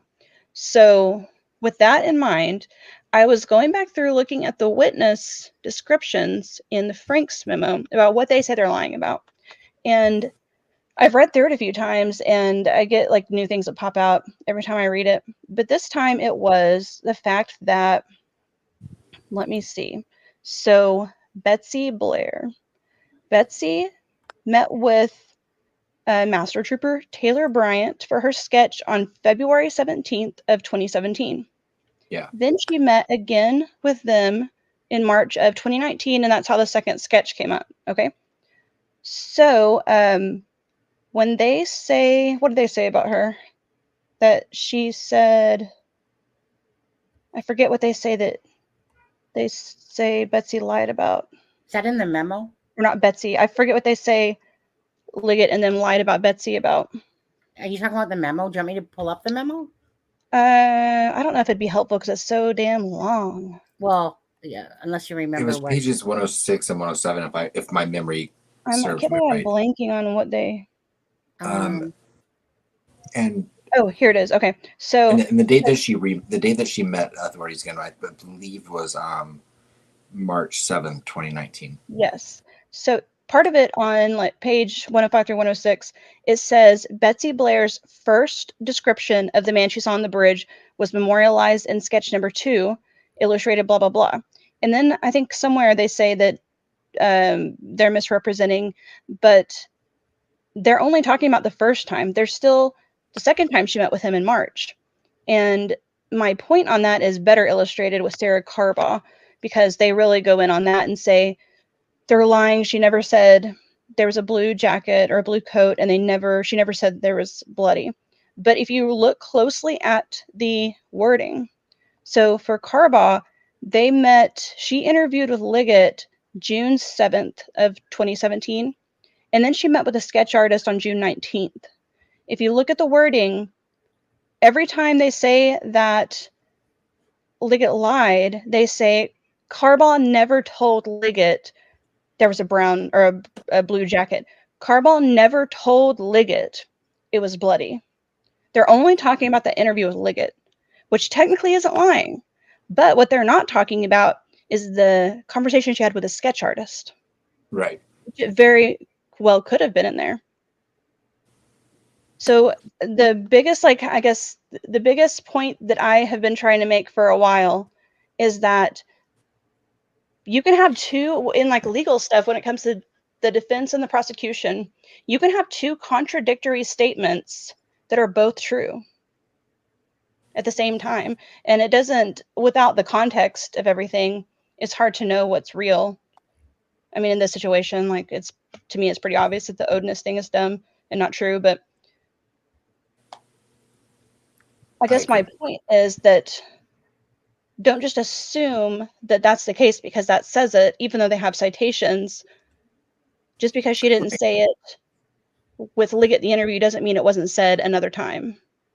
Absolutely. And that's, and I, and that's when I say that, there's inaccuracies in that memorandum, I do think that there's lying in that memorandum, but the majority of inaccurate statements, are exactly what you just described. They're, a play on words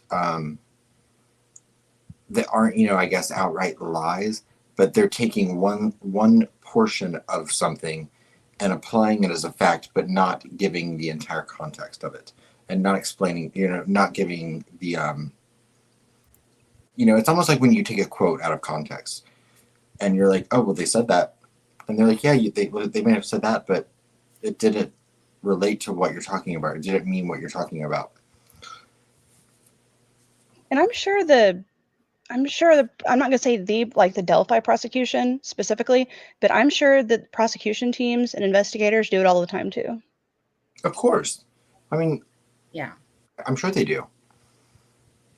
I think that, the memorandum was an extreme version of it.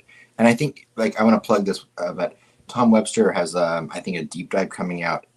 I'm thinking early next week, maybe, where he's going over the whole memorandum. And so if anyone's a fan of Tom Webster, yes, I would encourage you to look out for that, because we all know that Tom puts a lot of time into things when he does a deep dive. I mean, I was joking with him and I said, you're still doing that? I know. I was like, that's so like a month ago. yeah. But I think he has that coming out early next week, and I look forward to it because I'm sure he has put so much time and effort into it. Absolutely. That will be a great live to watch. It's not going to be a live. I think it'll be a video because he's been working on it literally since it came out. Well, I guess it would be video because something like that. Yeah. Okay. I have a question for you guys, based on what Mustang just said. She said, if I see someone muddy and bloody walking down the road, I'm calling 911. What do you guys think you would do? It depends how long my day was.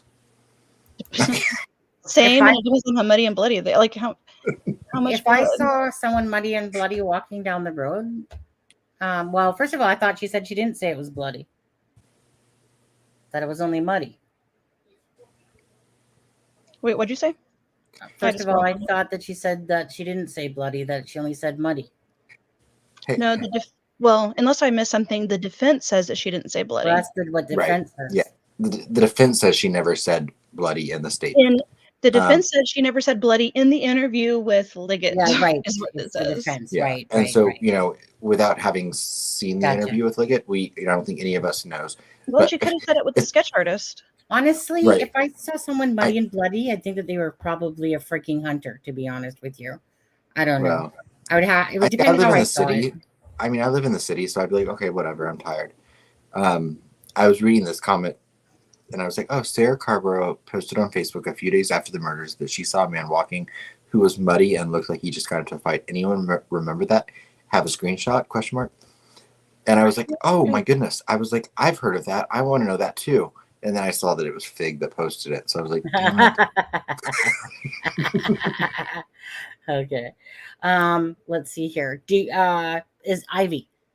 Okay, so before for Adam, if we bring up that thing, I'm done. what else? I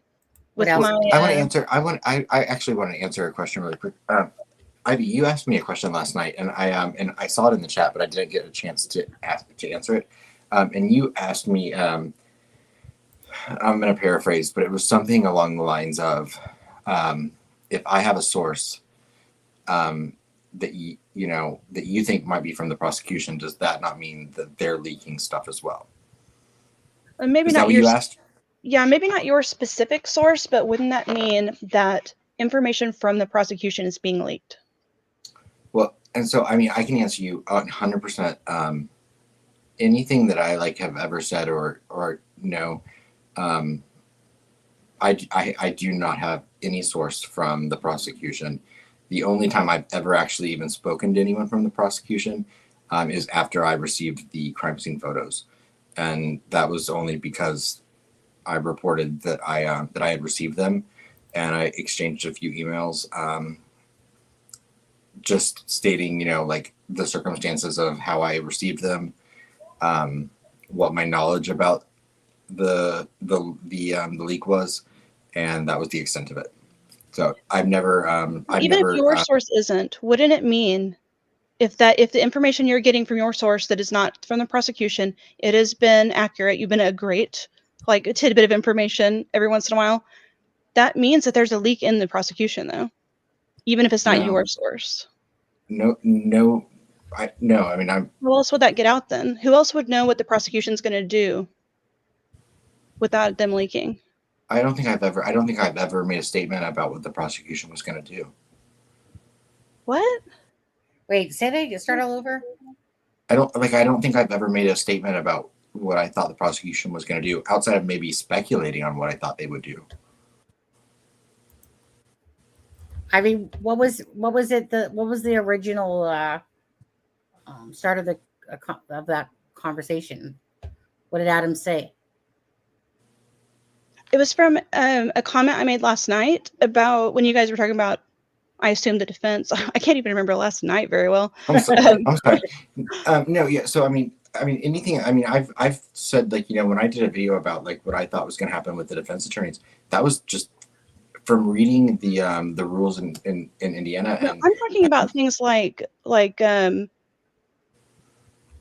bullet stuff, like things you obviously knew, but you didn't quite say them, but you knew them. You were alluding to knowing them, and they were correct. It was good information, but it was leaked because you knew it. Oh yeah. Okay, I see what you're saying. I've never said anything publicly. I don't think before it was publicly released. And I don't, like I said, I don't have any leak. I don't have any. I'm not going to argue with you publicly about that. No, of course not. But I don't have anything to hide, so I mean, I'm happy to discuss whatever. I mean, I know that, I mean, I've told everyone that, I received information after Alan was arrested, before the gag order was put into place, which didn't come from the prosecution. How would the person know if it didn't come from the prosecution at some point? I think the defense had already been appointed at that point.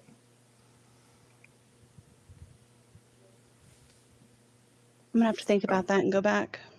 Yeah, absolutely. But yeah, no, I mean, I've never talked to anyone outside of like when I received the photos from law enforcement or the prosecution. And I'm not saying you are talking to the prosecution. Right. You're saying that somebody must have had the information. But I'm telling you, anyone that I talked to is not from the the information did not come from the prosecution or the or law enforcement. Now you're gonna make me go watch a bunch of old live streams. Absolutely. But I know, but you asked that last night and I didn't answer it because we were talking about something else, but I saw it in the chat.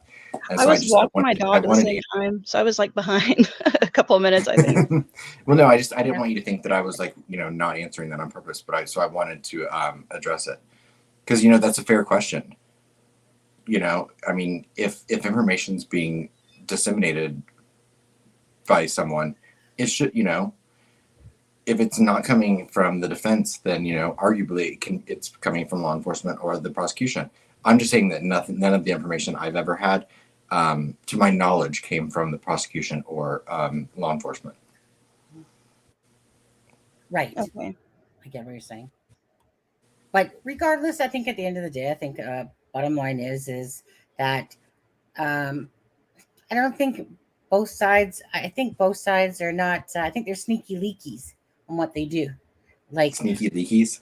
Yeah, I think that at the end of the day, Adam, I think we know through this case that there's people that give out information, that have information that is more, that really shouldn't be putting out there because of their positions and stuff like that. And this has been Delphi all along, that people say things, and that's how the information gets out to us, is because somebody within let's say that a friend. I just ask my spirit box. You know what? That's what I'm going to call too. I'm going to say it's the spirit box. I can get away with that. Between my cards and my spirit box, who needs anything else? So you better be glad. The only thing that kept me from doing a spirit box impersonation right now is because I took ADHD medicine an hour ago for this particular show. Are you not going to sleep tonight, I Ivy? pull out my pendulum. Where is it? No, I can sleep anytime. Okay. Good. So no, I didn't mean to go off topic, but I wanted to answer. I'm glad you said that, because now I'm thinking about it. But to be honest, though, and I know this is probably a very minority opinion. I don't think. How am I going to say this? I think the reason people are so upset about the defense's leak is because they were crime scene photos and emotional. And I don't think that, like, I feel bad saying this. I don't think legally, when it comes to legally and ethically, not morally, but ethically, that it doesn't, when it comes to leaks, it doesn't matter what you leak. If something is more emotionally charged, is not worse than leaking something else, and vice versa. So, I agree with that. To me, one of the only reasons that people are as upset as they were are because it was crime scene photos and because it's the defense, because in general, people just don't like the defense in cases. Oh. And what channels are you watching? Yeah, probably has an extra bit to it. People who I tend to respect, I feel bad saying this too, people I tend to respect tend to have a negative opinion about defense attorneys, and people I don't respect as much tend to be fans. Yeah, which then makes me question myself. I'm going to use that at Thanksgiving because I've got a few defense attorneys in my family. They're the ones, I totally agree with Bob Mata. They're the ones who protect society. They're the ones that keep things rolling. Like, it would be really, really bad if we didn't have defense attorneys who were willing to do whatever under the law it took to defend somebody. Right. But I do agree with you. It doesn't, to me, the thing that makes what happened so egregious is the nature of what happened. And I agree with you that legally a leak is a leak. It shouldn't matter whether it was one thing versus another. The reason this seems more serious is because it, for the most part, was pictures of, of dead children. And for anyone that saw those photos, they'll never be able to unsee them. Which is also the reason why it's so important for both therapists for one, but also like judges to recuse and then therapists to refer out. If you have a dual relationship, because of the emotions that come with dual relationships and mess up the process. Absolutely. That's the point of that. Which is, so emotions can be bad sometimes. Well, yeah, and emotions really aren't written into, they're really not written into the law. So, that it can be a different thing sometimes when people read something or they hear something, they can feel very emotional about it, but it doesn't necessarily affect the legality of the thing they're hearing. And that can be frustrating for people sometimes. And I'm overly anal about it. Just so everybody knows, I annoy myself all the time about stuff like that because I just cannot let it go. Just quickly, Faye, has Alex dumped his girlfriend yet so he can come back on the lives again? Oh, yeah. No, I think they're well. Tell me that's not a red flag. Yeah. Anyway, say hi to Alex Voorhees for me. That was one of the best lives. People love that live. Remember when he was Rayleigh's cousin. Yeah. Hey? I'm kidding. Yeah. Yeah. Oh well. Anyways, so let's go into what Aspen has said. Yes. Are you guys ready? Are you guys ready for this? You guys ready? Are you ready? I'm ready. Are you guys ready? You guys ready for some juice? I want just, we discussed this a little bit last night, and Art of Deduction, who's in the chat right now, posted in his community page, and that's the only reason I feel comfortable showing it on the live tonight is because it's been put out there publicly. But there were some messages exchanged between Robert Fortson and Sonny and I talked about this because I was like, this guy's not alive anymore. I feel uncomfortable about, like, do we share a message that he wrote or something? And he put this out there. He is part of this story now. And the fact that it's out there publicly made me okay with showing the screenshot that we're going to show. But it also puts a little bit of context into how this whole leak and how this whole thing, basically how the operation was being handled on the defense side, according to Fortson. Okay. Do you want do you want to read this one? Sure. Let me make it bigger. Okay. Can you see it on the screen? Yeah, but I have it. I can. Or you just read it from whatever you have. It doesn't matter. Of course, now I can find it. It's okay. Okay, so this was a message. The person speaking in white is Robert Fortson. And this message reads, "It should be next weekend. I'm sitting in Franklin with it all." Franklin is Andrew Baldwin's office, for anyone that isn't familiar.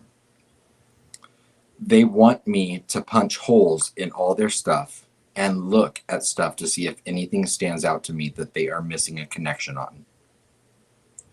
He goes on to say, "Yeah, I knew the EOA, which is eye of apophyses, was a reset. You can't just keep running different theories as one theory forever, like you know everything and not look like a fool. Definitely a cult following there. They eat it up. He was tying the crime to Five Nights at Freddy's at some point. My daughter was mad when she saw that." And then Mark, the person he was texting with, said something about other names to add to the list, and he says a name, but that first paragraph is like the thing that I mean, we have no way to know if it's true because Forson's not here. Baldwin's not going to tell anyone. Midwestern hasn't said anything. I'm sorry. No offense to the past on, but they did a terrible job, like, reading through and making sure everything was right. There's like all sorts of, in fact, just today when I was just reading the witness descriptions, they had one of the years for one of the interviews wrong. Like, there's all sorts of stuff. Of course. Art intersection, exactly. And I don't share things publicly, but the fact that it was put out there already made me comfortable like reading it. But I mean, says got it directly from Mark. According to Fortson here, this is he was in Franklin at the office, going through this memorandum or evidence, because they wanted him to go through, punch holes in through things and to fill in gaps. Well, so, take that as you will. I mean, Robert Fortson is obviously into Delphi, and obviously knows of the channel. Eyes of Sophius or whatever. Sorry, guys. Now I really don't want to knock his channel. It's not my cup of tea. It's totally, to me, in a whole different planet and time zone and galaxy than what we do here on this channel. But that's his thing, and if people follow him for that stuff or whatever, not.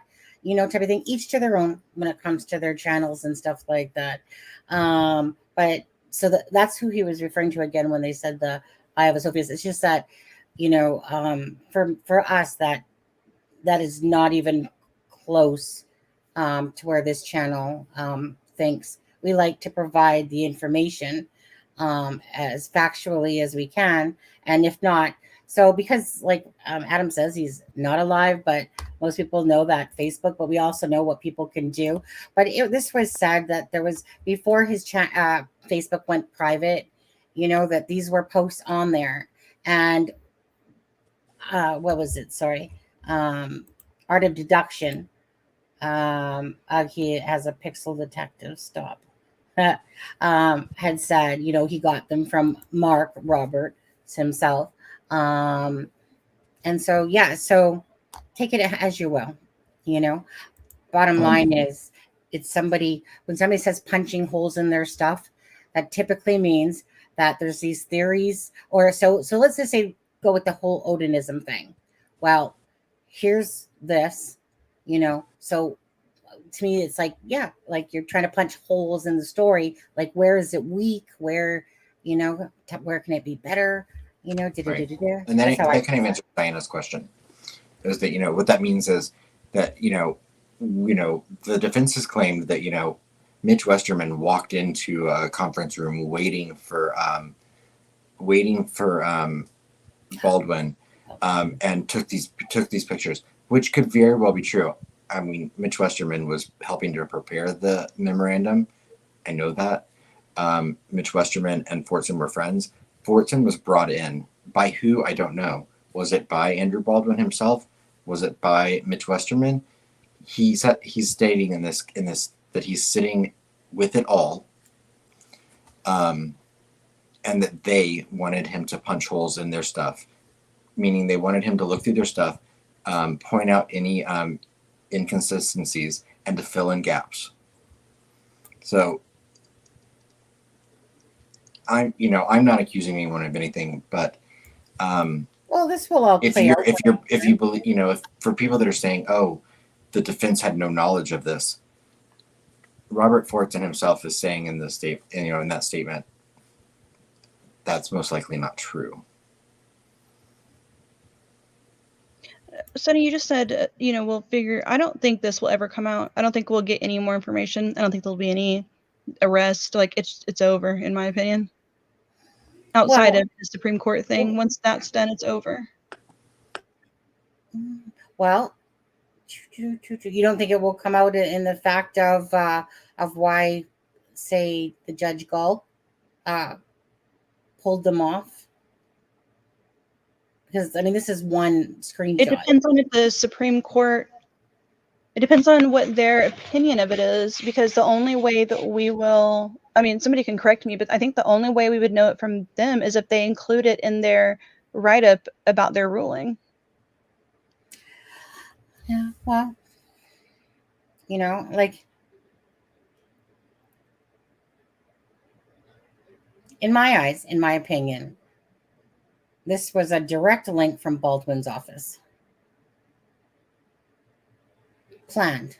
That's my opinion. I was reading the chat again. What it was like planned, as in like Baldwin planned it. And what Jay Turner says, having people attack your case as a defense team 101, and I agree, it's not uncommon that you would have someone come in to go through. But if they're not on the payroll and there's a protective order and a gag order in a case, there is a problem there. Because they're granting access to outside sources who should not have access to the information. And these people actually did disseminate the information when they weren't supposed to have it in the first place. That's the problem. Mm-hmm. When will autopsy reports be on? It's a little off topic, but can I ask a question about the crime scene pictures? It's nothing about like those kind of details. Did you know how it looks when you take a picture of a screen? How there's like those weird lines and like the weird color? Like yeah. Did the pictures look like that? 2 of them did more than the other 2, but yes. Okay, so it did look like it was a screen outside of just like the cursor. Yes. Okay. I was going to say, when I take pictures with my camera onto my computer, it's always That's got what it looked like. It always looked like someone took a picture from their phone of their laptop screen. Mm-hmm. I was just trying to go off like a little tiny, how, I don't know if you saw where Ruckus like showed these tiny little like there was one little crop thing that had like, I don't know, like 5 leaves wide, if you want to measure with leaves. And just in those I couldn't see, but that's all I really had to go off of. So I was starting to wonder, like, are they really pictures of screens, or is it just because the cursor, is that why people are saying that? And maybe it's like a screenshot and then somebody shared that. But if you're saying that, then it does sound like screens. You know, and you can actually see the edge of a computer screen in one of them. Michelle's asking, Aspen, why did they choose force? You know what? I know that Fortson reached out to the defense team. Mitch and Fortson were friends. I know they were both National Air Guard people. I don't know how their friendship started. I know they were both true crime fans, like someone said in chat. But Fortson did reach out to the defense team. He provided them with information, like a lot of other people did. And Fortson was very active on Reddit. His account's no longer there, but he went by the name Lordless Warrior. I actually have all of the messages he ever posted, which are in the several hundreds. And he reached out to a lot of people that were involved in this case, mainly through Reddit early on, and then through other avenues. But he was just a true crime fan mainly, and for whatever reason, the defense was receptive to him, or at least Westerman was, and that's how that relationship began. Yeah.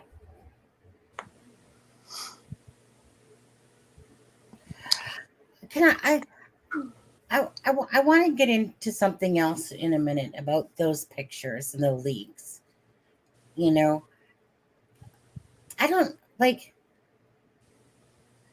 there's the leaked photos that are from recently.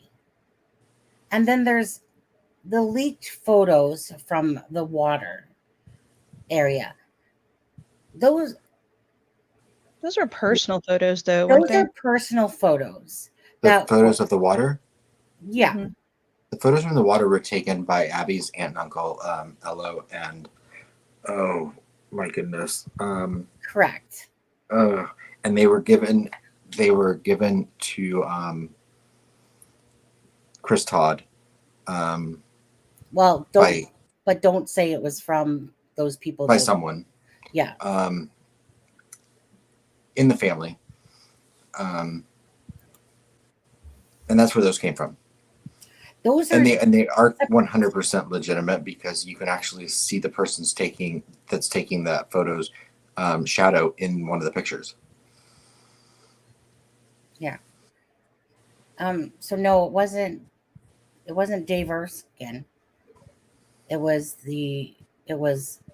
what was it? Ello. Amy and Ello were the aunt and uncle's name. And David Erskine is the other uncle's name. Correct. Yes.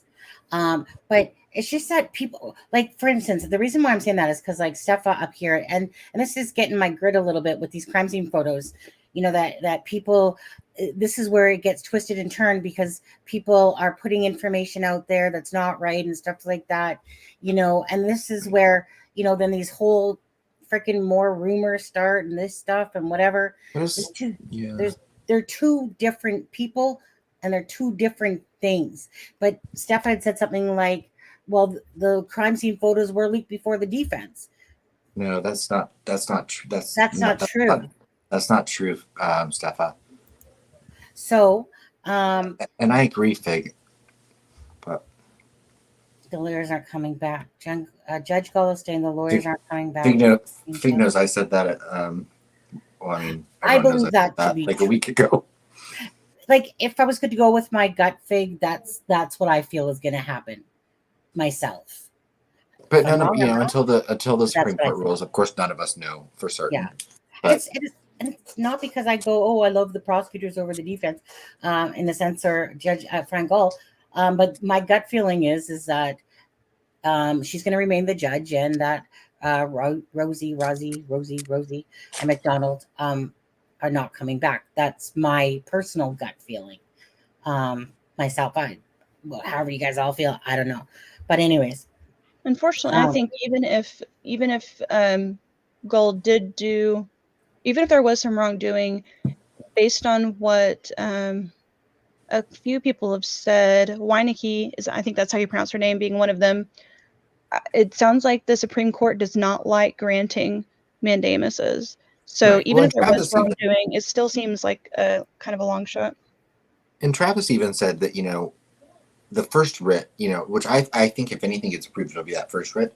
But that's not, in my opinion, and I think Travis even said that is not something he thinks someone would be removed from the case from. Yeah. Well, I guess even that one is, I can't remember what it says actually. Does it say to remove her, or does it just say to put them back on? No. To remove her? The first writ was only about the Yeah. I meant the second one. But I guess the second one doesn't say, it's not asking to remove her, it's just asking to put Rosie and No, Baldwin. it was asking to remove her. It was asking to remove her. I was asking for both? Okay. Yeah. Yes. And never asking mind. to remove her and put exactly back on. And I didn't read it as having any foundation, like Art of Deduction says. I know a lot of people were like, "What? No, that you're wrong." But everyone told me I was wrong a month ago. If you go back and look at my video, where I said that I thought the defense team was going to be thrown off. And just because I'm doing this Art of Deduction, I do want to thank you for your chat in the chat there and your information, along with Dustin. I think Andrew it was as well, and Fig just thanked Dustin Andrew. I don't know who you are besides just seeing your name in here, but I really love it when the chat has an intelligent, nice conversation, no bickering, that people are just putting out their thoughts, respectful. But I always love it. So thank you for coming into this chat, to the both of you, besides everybody else, of course, you know that. So, right? No, if there was a point in this case that I got burned out and I took a break for about 6 months or so, and apparently it was the worst 6 months I ever could have picked because I got so behind on the Thomas thing. I think that was this spring, wasn't it? It was, the end of it was like right before, about 2 or 3 weeks before Alan was arrested. Okay. And so, and before that, since I was getting burned out, I wasn't really following things as much as I typically did. So I don't really remember that much about the whole Thomas v. Carroll County. So Steph is saying that rumor where somebody left like a box of court records on a woman's car when she was in Delphi. Okay, right. That's what she's talking about. Oh, okay. That's what you're talking about, Stefa? Okay. Which right. is I don't know what was in it, but that is a valid question. That's the one where the autopsy was. So apparently this file was left on, I can't think of her name's car, and kind of like before the election and stuff like that. And Adam, do you know what I'm talking about? Yeah, I think that was a completely made up lie by some other content creators. But I don't know, because I don't pay attention to that kind of stuff. But no, I've never seen anything factual about what you're talking about that. Okay. But I know the rumor of what you're talking about. Okay. So does anyone in here, Art, Dustin, is anybody else are familiar with that, about this file being left on this lady's vehicle that had the autopsy and amongst other things in it and stuff like that? It always makes me skeptical because I don't have confidence in people in general to not share things. So when somebody says there's a leak, but it's never gotten out, it's hard for me to believe. Yeah. I always, I do always like truth. Unless you tell it to me. No, I'm kidding. Yes, 100% false, Dustin is saying. I like proof. I like, meaning you guys, most people, right? We like to have proof that is actually true or not. So unless there's proof behind that, I usually will omit that and put it to the side of my brain, knowing that I heard it. but not necessarily that it's factual, of course. Obviously. I'll be right back. So for me personally, like I know that there's the leaks of the photos that came out recently. I know that there are the leaks. I don't. It sounds not a leak really. I won't tell you what I really feel about those photos, the other ones, but those were personal ones, definitely. But does that mean that photos weren't kind of leaked, you know, before then by somebody else, whether it was from prosecution side, you know, or not? Who knows? I don't know. That's a guessing game on my part. I know of two for sure. I have one more thing to say about leaked stuff, Sure. like from the recent Like, stuff. wait. So, Ivy, hold on. Let me take a guess. okay. That you need to go for a leak. Is that what you're going to say? No, I Okay. will Fine. shortly, maybe, but not currently. Okay. So, I can't remember who started. I think it was Snay where it started.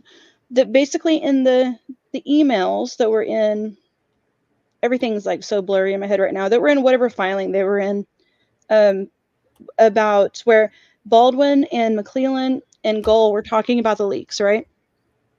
And Baldwin says, I just found out that there is a YouTuber. Well, there was a leak, and this YouTuber has them, and I let McClellan know, and McClellan has known for the last 24 to 30 hours or whatever. Yeah. Right? So then they're like, well, how did McClellan know before I even got them? That's what Snake was saying. How did McClellan know I had them before I knew I even had them? So my theory, I have no real evidence to back this up, besides, like, to me, it's what makes sense. I think what McClellan was talking about was he knew, because the F tree was part of that leak, right? Right, correct. So the F tree had been going around for like 2 weeks prior to that. I think that's what he knew about, and that's what he was already looking into. And then he wasn't aware of the crime scene, just of the F. And then they found out the crime scenes were out. So that's what he knew beforehand. That's my theory. Does that make sense? Yeah. You're saying that basically like the F tree, because that was leaked out first. And publicly, like everywhere. Publicly, right. You know, because I remember that, because I remember when that came out, and you know, it was one of those things that was really faint and it was whatever. And then Adams had said it was fake, right? Everyone was saying pretty much that it was fake. And so I'm sitting there staring at it beside the, you know, the thing, and I'm looking at the crime scene thing. And I remember Adam said something like, you know, it's not even the same size as the other tree. But then when I pulled it up later, I was like, well, actually, they're pretty similar darn trees with, you know, because it kind of had a little bend in it. But then I was kind of looking at the branchy thing, not the branchy things, the bark on it. And I was like, well, it comes off different in the crime scene photo versus the actual tree. That's still the tree from the crime scene, which is a more crisper picture on there. So the next thing I know, I'm hearing that it's real, that this F tree is actually real. Well, I hate calling it the F tree because there's no other. It's just such a nice name for it. I know. I hate calling it the F tree because it looks kind of like an F, but it isn't like it's not a complete F or anything like that, you know. The pseudo F tree. Yeah, I mean, it's like I said yesterday. When you look at something, you associate it to something. Typically, and in that, when you look at it, you just instantly kind of go, "Oh, that looks like an F." Doesn't mean it is an F. It just looks like an F. But they associated it. But the part with the defense that they got so wrong was that they tried to say that F meant Odin, the god, and it did not. You don't take young Earth Ark, first of all, and place it with the elder Earth Ark and all that stuff, whatever. Bottom line is they got it wrong. That F didn't even mean wealth. That F is more like whatever. If it was, meaning it didn't match either of them, to be honest. No, it was a handprint. But they said that those runes meant Hail Odin. So And I'm thinking to myself, okay, and this is just my thoughts going on. I was just thinking to myself, I'm like, well, first of all, you can't even tell us what so-called runes are on Abby and Libby. Or sorry, Abby. No, sorry, scratch that. Libby. Right? Because it's just a mishmash of trees. But does that mean that they weren't placed there for a misdirection or to make it look like something? Right. That's very possible. But as for the whole Odinism angle of it, you can't make shit out of something that's not there. You can try to, Unless you lie. and you can try to make it seem there's no antlers or horns above Abby's head. There's no antlers or horns there, right, Adam? We talked about this last night. Nope. And Adam specifically said there's not, right? And Did not see horns. I did not 'Cause see the antlers. thing I did is, not. it's not even a question about whether the sticks look like horns or antlers. The real question is, were they put there intentionally to be horns? So even if somebody can like see it there, if they weren't intentionally placed there, it doesn't matter. Yeah, they're not there. Okay, I have a cropped out version that does not see Abby besides the top of the hair and above. That's I wanted to know about these freaking antlers and horns. There is nothing there to see. That is a bull crap, bold face lie. Okay, no, hold on. There are people that think that the whole video of Abby and Libby was a deep fake. So if you're in dreamland, and your vision's a little off, I'm pretty sure you could see like horns and antlers. But they're literally sticks that are just laying there on the ground like any other sticks would lay on the ground, besides the bigger sticks, right? Because obviously there's the big sticks. But we're not talking about those. We're talking about, remember Charmaine, that person's little freaking antlers like Rudolph coming off? It's just not there. It's just not there. So if people want to believe that they are, I wanted to see that for myself. There's just nothing there besides sticks that you would walk in the woods and see sticks beneath you and go, think nothing about it. Unless you wanted to use your imagination like a cloud and go, oh, that looks like an elephant today. Wait, no, it looks like a butterfly now. Wait, what? And everyone looks at something, but there's nothing there to even, like that would make me ever insinuate that there's antlers or horns there. All right, that's my thoughts. What is Dustin saying about? So I don't know if I'm reading it right. He says, first, there was absolutely no F tree because we saw no tree like that. So up until it was like confirmed, no question with the tree, I was like, no. I looked at those pictures and I cannot find a tree in any of those pictures I thought it was fake. to have the same bark. I can't find it.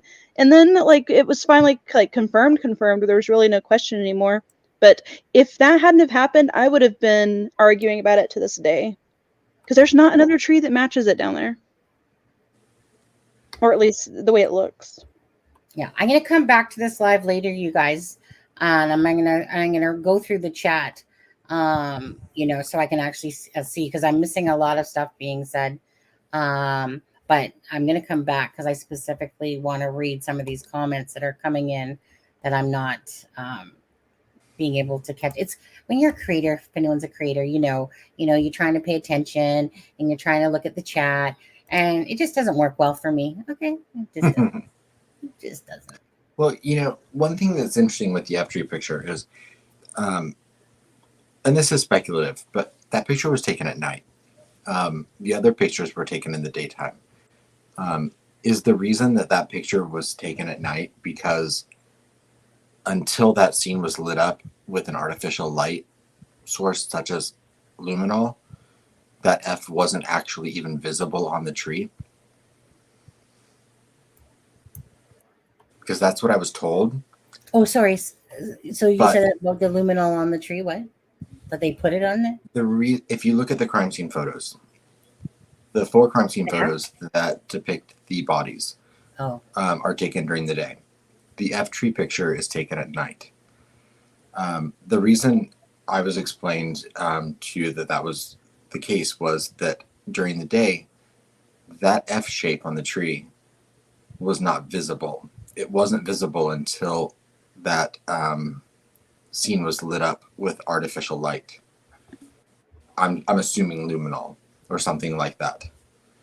And that's why that photo was taken at night and the other photos were taken during the day. On one, Gotcha. you can kind of see luminol a little bit. I feel like on the edge of the tree where the light isn't so bright. It almost looks like it has like a tiniest bit of like blue glow.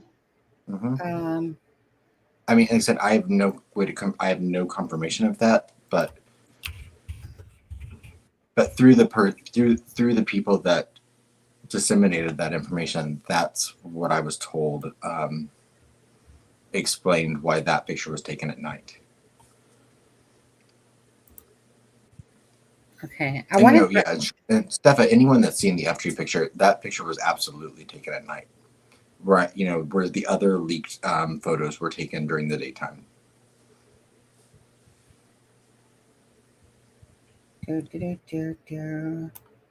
One second, I'm just trying to grab something.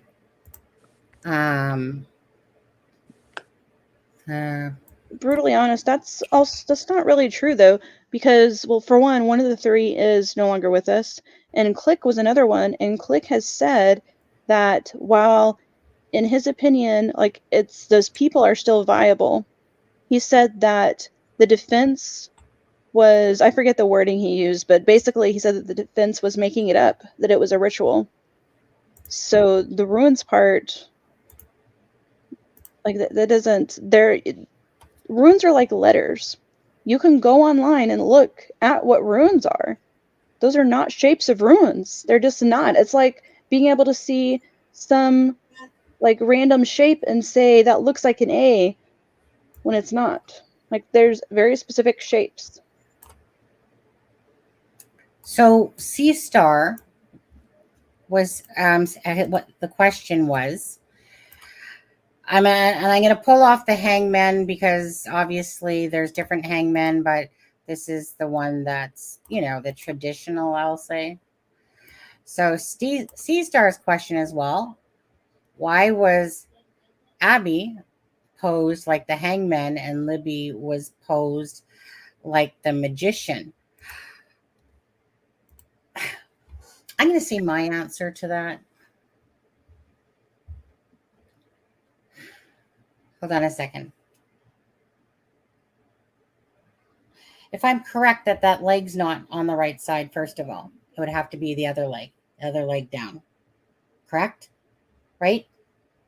From those diagrams? Well, ask Adam, you would know the actual, but from the diagrams, the left leg on the left would be down, and then the right leg would be underneath that one. Okay, because that's how it was depicted in the description, and that's how it was depicted on anyone that's done those things.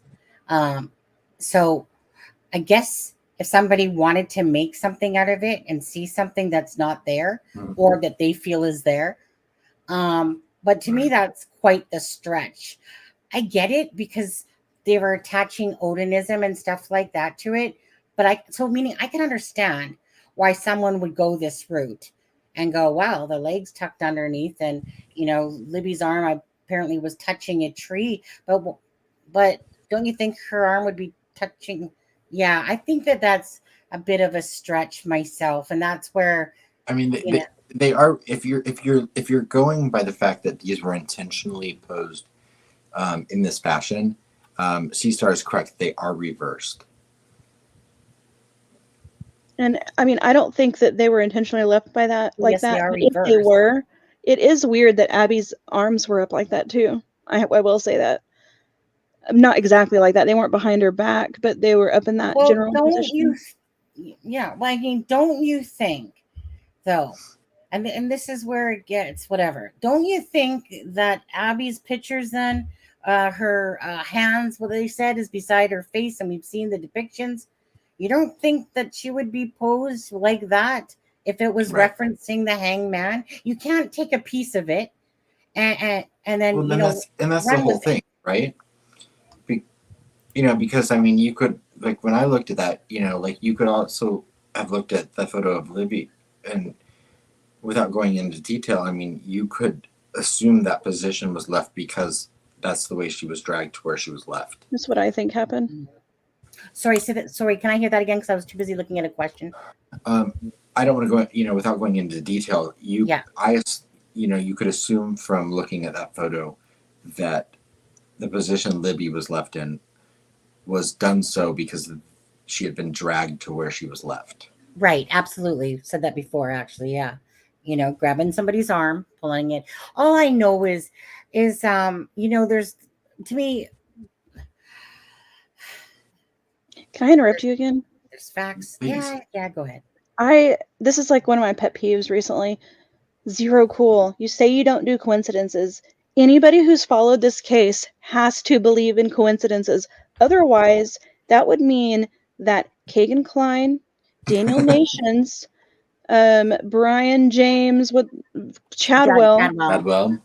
You know how many Garrett people would Kurtz. have to be guilty if you didn't believe in any coincidences? That's all there is coincidences. It seems. Right. Garrett Kurtz. Oh my gosh, I forgot about Garrett Kurtz. My gosh, Garrett Kurtz. The Ron Logan and the horse, and I don't know. But it's not him. To be really honest, I love you, and I know we've had our differences on this one. Absolutely still disagree with you on this one. Defense can be wrong about things, but defense isn't making this shit up about Odinism. I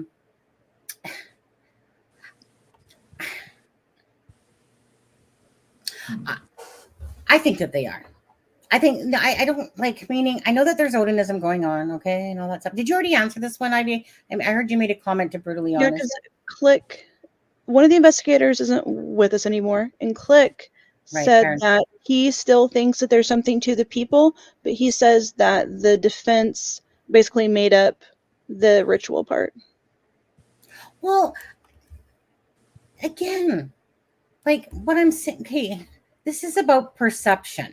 This is their angle, and and maybe this will come out in time, and then you'll realize about this angle. Okay, that's all I'm going to say about that. In time, perhaps you'll see more truth come out. Anyways, but bottom line is that there's nothing there to truly associate that to Odinism whatsoever. You cannot sit there and say, if you believed it was Odinism, don't you think that they would know what freaking Odin F is? Like, any Odin would gladly tell them that that F doesn't stand for Odin, nor does anyone know for sure that this was an F. Right. It's perception.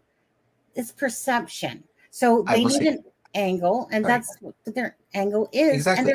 But there's nothing there to prove any Odinism at all. Maybe a misdirection and somebody laying sticks and trying to make it look like it was some sort of non-secular thing, like I've said. So they can easily embellish to what they perceive because that's their storyline of Odinism. I'm sorry, but what? Go ahead, Sonny. I'm sorry. No, I just want to say this. Like, I mean, that's my opinion, but I'm looking at, exactly like the diagrams and everything, that the F tree for sure and stuff like that. And there is nothing that has shown any sort of Odinism angle besides that it was getting looked into, which we knew from the start. A lot of things were getting looked into. Odinism was one of them. But Odin isn't like, when they do runes, they've shown you that they do it on sticks, and so again, a true Odinist wouldn't leave that setup if they were true Odinists. That's not how they work. But not to mention, white supremacists killing white girls, and how often do we hear about these Odinist murders?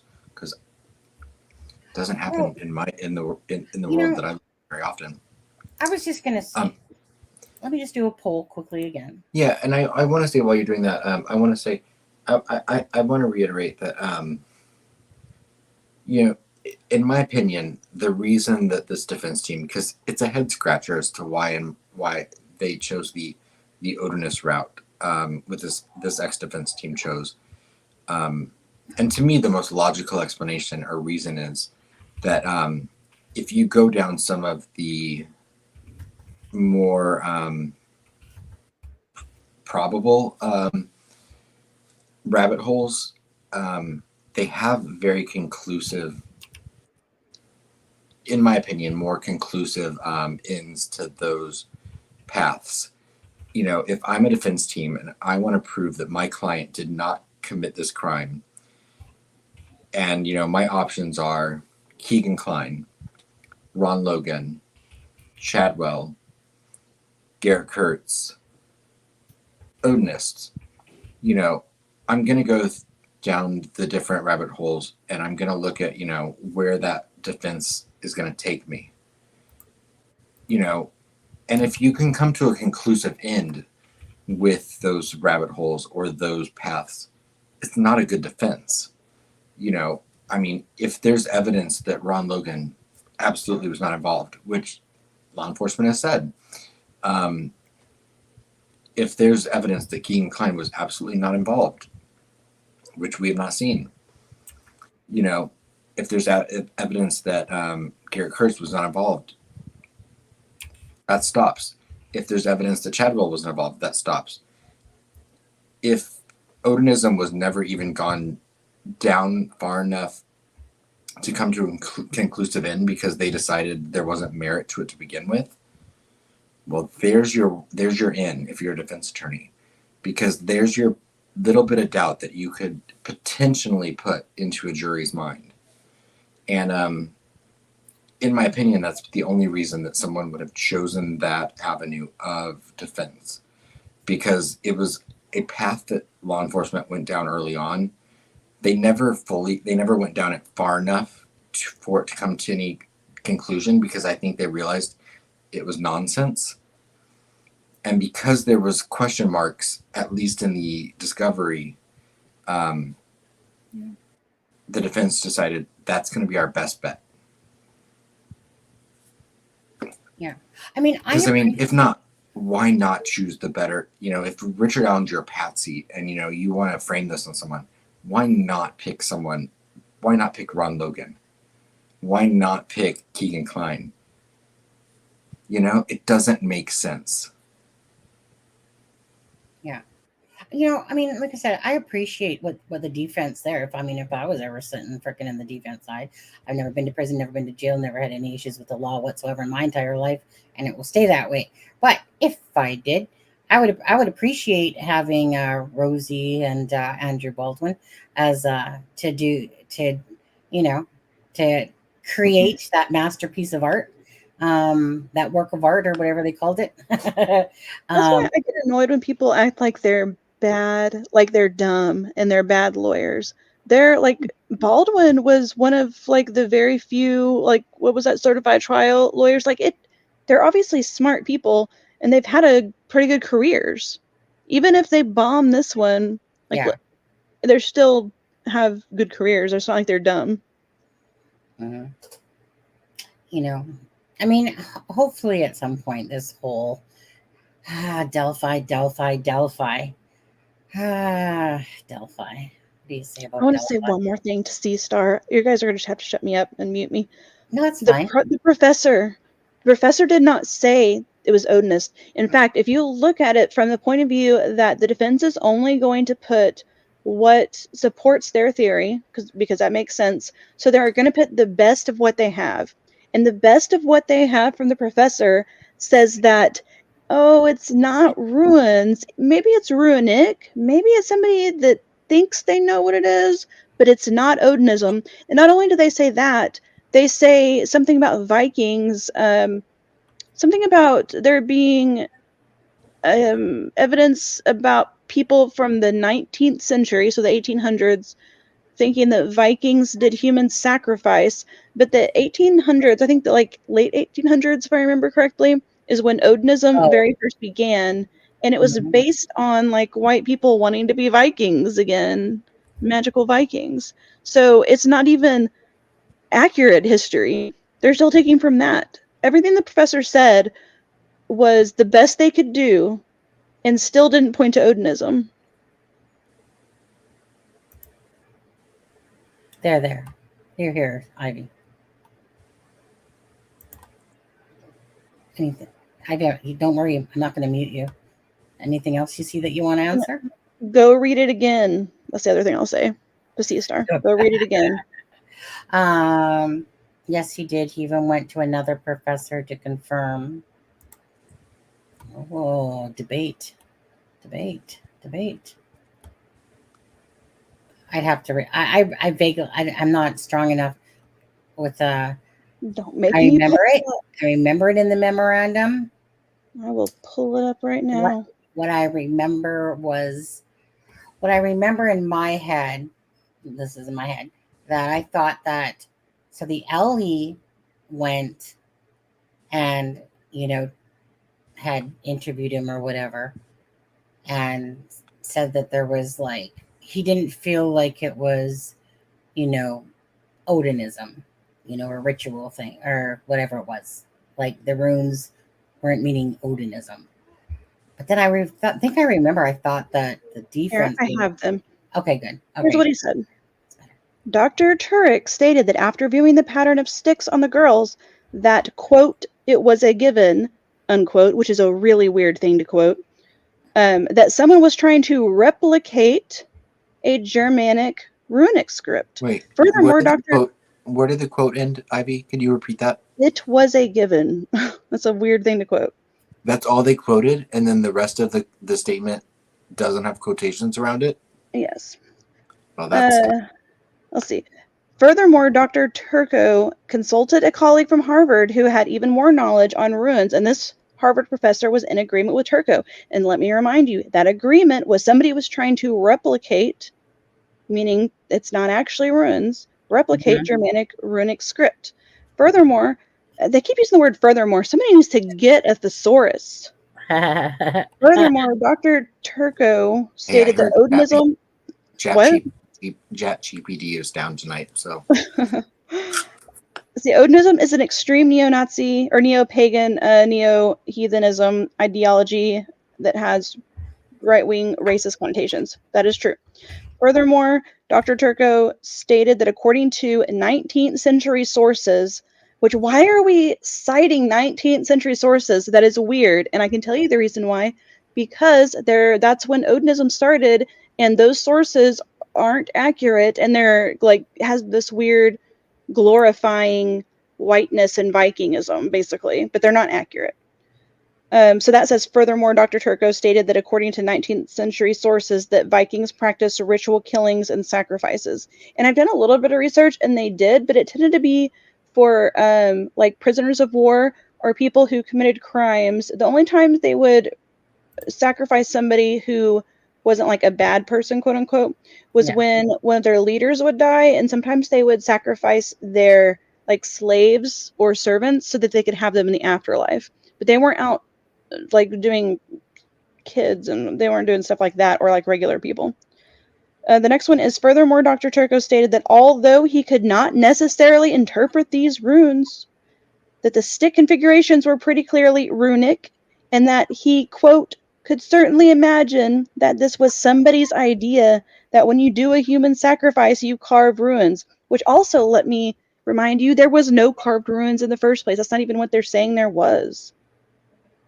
There are some poetic sources that would sort of support that idea that somebody might have come across ... That scenario seems entirely plausible to me. So let's go back over that. Could certainly imagine that this was somebody's idea of what you would do if you were sacrificing humans, and you might carve runes, even though that's not what we're talking about. And there might be some poetic sources that sort of support the idea that somebody might have come across the scenario that seems entirely plausible to me. And there's dots in there, so who knows what was in between. And then last one is, furthermore, Dr. Turco discussed how runes were thought to have, quote, magical significance and were used and would be used in incantations and rituals, and that there are sacrificial connotations or connections in mythological poetry. These were things, again, where someone who was sort of an Odin fanboy would likely come across. All of those things point to not an Odinist. All of them. Oh, hey. Something a little bit more important. Do you guys think that you guys could hit the like for us? And hold on a second. Can you guys hit that like for us? We're only at 56 likes, at least according to I'm the not gonna chat do that I that. was I'm a looking at. terrible person doing that. But I want to do a little bit of begging here because I'm really sick of sitting underneath 10,000. And like, honestly, I am. We're at 9,969 subs to this. It's just really a personal goal now. I'm pretty sick and tired of sitting basically at 9,980 something for like at least 3-4 weeks now. It's getting old. I have a 10K video ready that I want to play. So if you aren't subbed to the channel, could you consider subbing? And thank you so much if you do. Thanks. That's my plea. If you could. I don't kiss ass, just ask. Right. I want to say really quickly, C-Star, I don't think anyone here has prosecution goggles on. I think I that talk shit about them all the time, right? if anyone has watched this channel or listened to us, we talk about how we feel about the things that are coming out in this case. We give our opinion on things and the information that we know. And if that points negatively towards the ex-defense team of Richard Allen, I'm sorry if that's what you don't want to hear. But trust me, we have said many things. We're not pro prosecution or defense here, really. Right. About Carroll County, about the prosecution, about the court system in Indiana. We have made several criticisms of all of those entities. So that's an unfair statement that we have prosecution goggles on. But if I did have prosecution goggles on, I would probably get a license plate that said so. It would said what? What does it say? Oh, what does this license plate say? I can't remember. I can't think of what it is. I'm not selling my belts on Facebook Marketplace. What did you say? Confirmation bias? What did you say, Ivy? I can't think of what McClellan's license plate says. Oh, surely somebody in the boss? chat knows. Does it say the boss? No. It doesn't say boss. Even if I was, it does say the boss. Okay, it says boss. Nobody can deny that McClellan is probably one of the douchiest of douches that is out there. I would imagine. Literally, at this point, he's the only person involved, and he's the defense and the judge have been accused of welcome back. Come on now. Have been accused of mispropriety. So, I mean, Nick McClellan committed crimes against hair now, right? Crimes against hair. You know, I mean, it really, for us, it just boils down to, it doesn't, like, I think that Carroll County, the LE messed up this case so bad. I actually firmly blame them. I think that they've done a shit job at this case. And I know we're not, whoops. Hey, thank you, Brutally Honest. We really appreciate that. Yeah, she likes it when we banter together. Oh wait, both times. Yeah, she did too. Yeah. There's the first one, and then here's the second one. It's coming. Yeah. It says boss man, ego. Okay. Yeah. I really appreciate people like Brutally Honest. Brutally Honest, all good things come twice. At the end of I mean, like I said, I know all of us here, regardless, I mean, who cares about prosecutors and defense and all that stuff, really? When it boils down to, it still boils down to the same thing. The end goal is that after one, I'm a little drunken now. I got some drinks that I need to go grab one. Thank you, Brutally Honest. And okay, for me, like I said, personally, like I said, we all want the same one goal. Doesn't matter. We just want that the defense, if Richard Allen is innocent or guilty, that would, go through its due process in the court of law. Jurors, decide if he's guilty or innocent, if there's enough evidence to provide it. We all know how the law works that way, and it's not necessarily the best thing because things get omitted, and stuff like that, and da. But we just want justice for Abby and Libby. That's Sunny, actually, could you read Zero Cool's comment here? Shit. Okay, we all want justice for Adam and Libby. Adam and Libby. That's kind of how I said it yesterday, and I thought I said Abby. Yeah. All right. Zero Cool. All right. I agree. Rub Zero it Cool. in. Do you want some more salt with that? Do you want a grinder? Yeah. Just kidding. Is it Himalayan sea salt? That's all I use. Right. I mean, at the end of the day, like I said, whether or not you agree with our comments or other people's comments or this comment or the defense or prosecutors, we're all here for that reason of Abby and Libby. Are we not? Preach it, Sonny. Yes, we are. That's what we are here for. Yeah. And if Richard Allen is innocent, then the court of law will dictate that he is innocent. And, then. Right. And He and his loved ones, they deserve justice. I mean, they deserve there to be a fair trial for him as well. Absolutely. With their creative really art. honest, I appreciate your comment. That was sweet. Because that's the point. I think that's pretty much the if you boil life down, not people aren't always going to agree, but when you can respect and appreciate people and send a little bit of love, that's all I think anyone needs in the world. So thank you for that.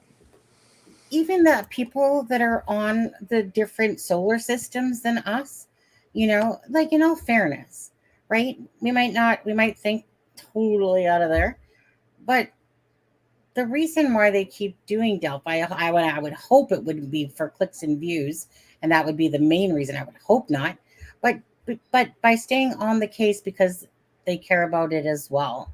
Even the low-hanging fruit, of content creators that are out there that go more into the drama stuff and all that crap.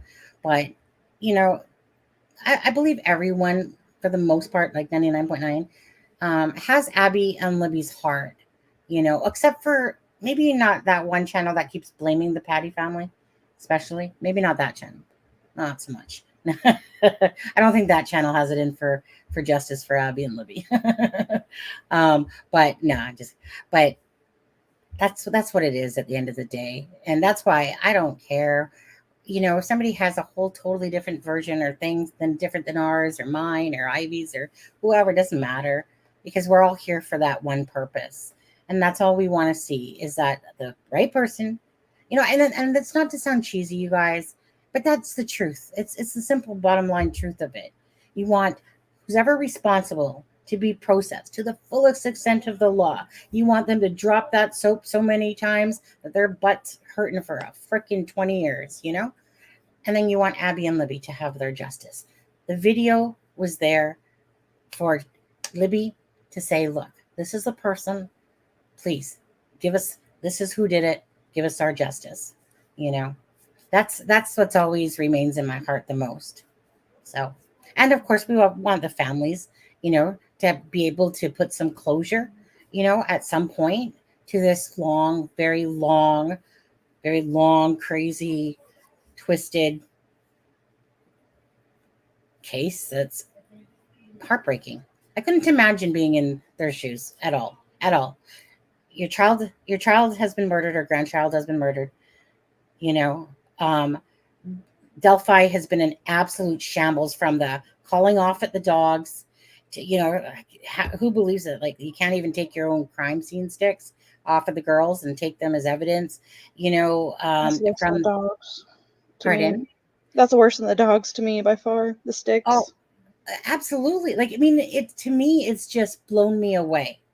What I feel, I'm sorry, but I feel that Ellie started this right from the calling off of the dogs, though. And they've made so many vast errors, including not being more transparent. Like, piss off, like they literally created this whole internet stuff. They wouldn't take away anyone off the list, that everyone's still a suspect. Yeah, because you guys don't know who it is, right? Richard Whiteman, whatever. Like it's all crazy to me. It just reeks of negligence and incompetence. And I'm sorry, some of those LE and Doug Carter, even you guys might be able to kiss your own butts and shine them and stuff like that.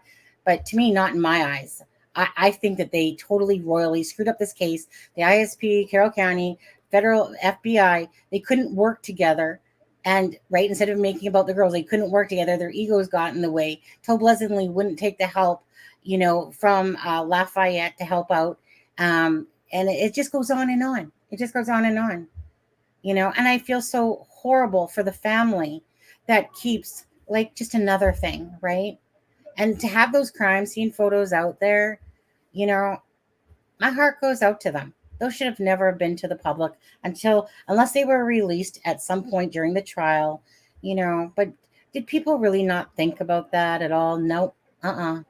Because they had to be right. They had to show about the sticks and how they were laid out, because they wanted things to be, fair or whatever it was, and hence why the F tree. Like that's not exactly how it looks. This is the real F tree. And it's important also that two things can be true at one time. There could have been, I think there were mistakes made in this investigation. I think that's clear. Do I think they were over their head in the beginning? Yeah. Do I think there were too many cooks in the kitchen at one point in this case? Yeah. But does that mean they got the wrong guy? No, it doesn't necessarily mean they got the wrong guy. Did they overcome obstacles that they may have set up for themselves? They absolutely may have.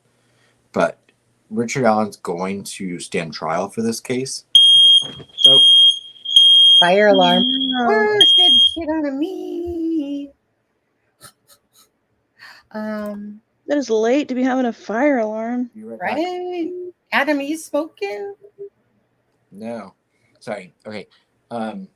Richard Allen's going to stand trial for this crime. And he deserves a fair trial. But there could have been a bundled investigation here, but they still may have gotten to the right guy.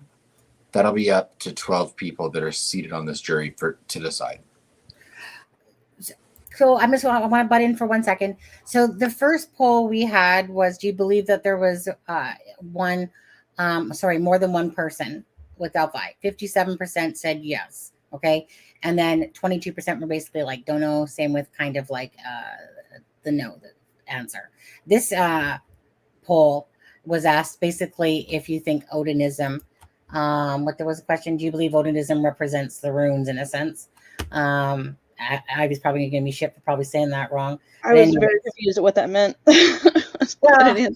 I know. I was sitting there going, I was stuck going, how do I want to word this again? Basically, the runes, do they represent Odinism? I know what you're going to say about that, Ivy, but everyone uses the term Odinism for this all. So, I'll be right back. Basically, 17 yes, 54% no. Most people don't, and stuff like that. And the bottom line is that they could exactly be somebody making it seem like that. But do they relate to Odinism or the Odin runes of how they would be? No. But they're runes. They look like runes. They would look like runes. Done right. Yeah. But so, okay, the asterisk, for me, where was that? I'll give them that. There was an asterisk. Let me ask another poll. I got another one. Hold on. Yeah. Okay, let me just end this. Let me add to that. I don't think it was an intentional asterisk, but there was something that could be looked at as an asterisk. But besides that, not anything.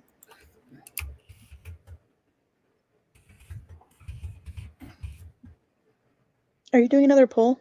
Yeah. Mm-hmm. All right. I have to answer somebody before I get off here because I'm getting very yawny.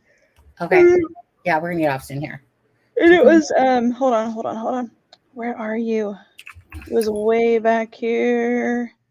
It was.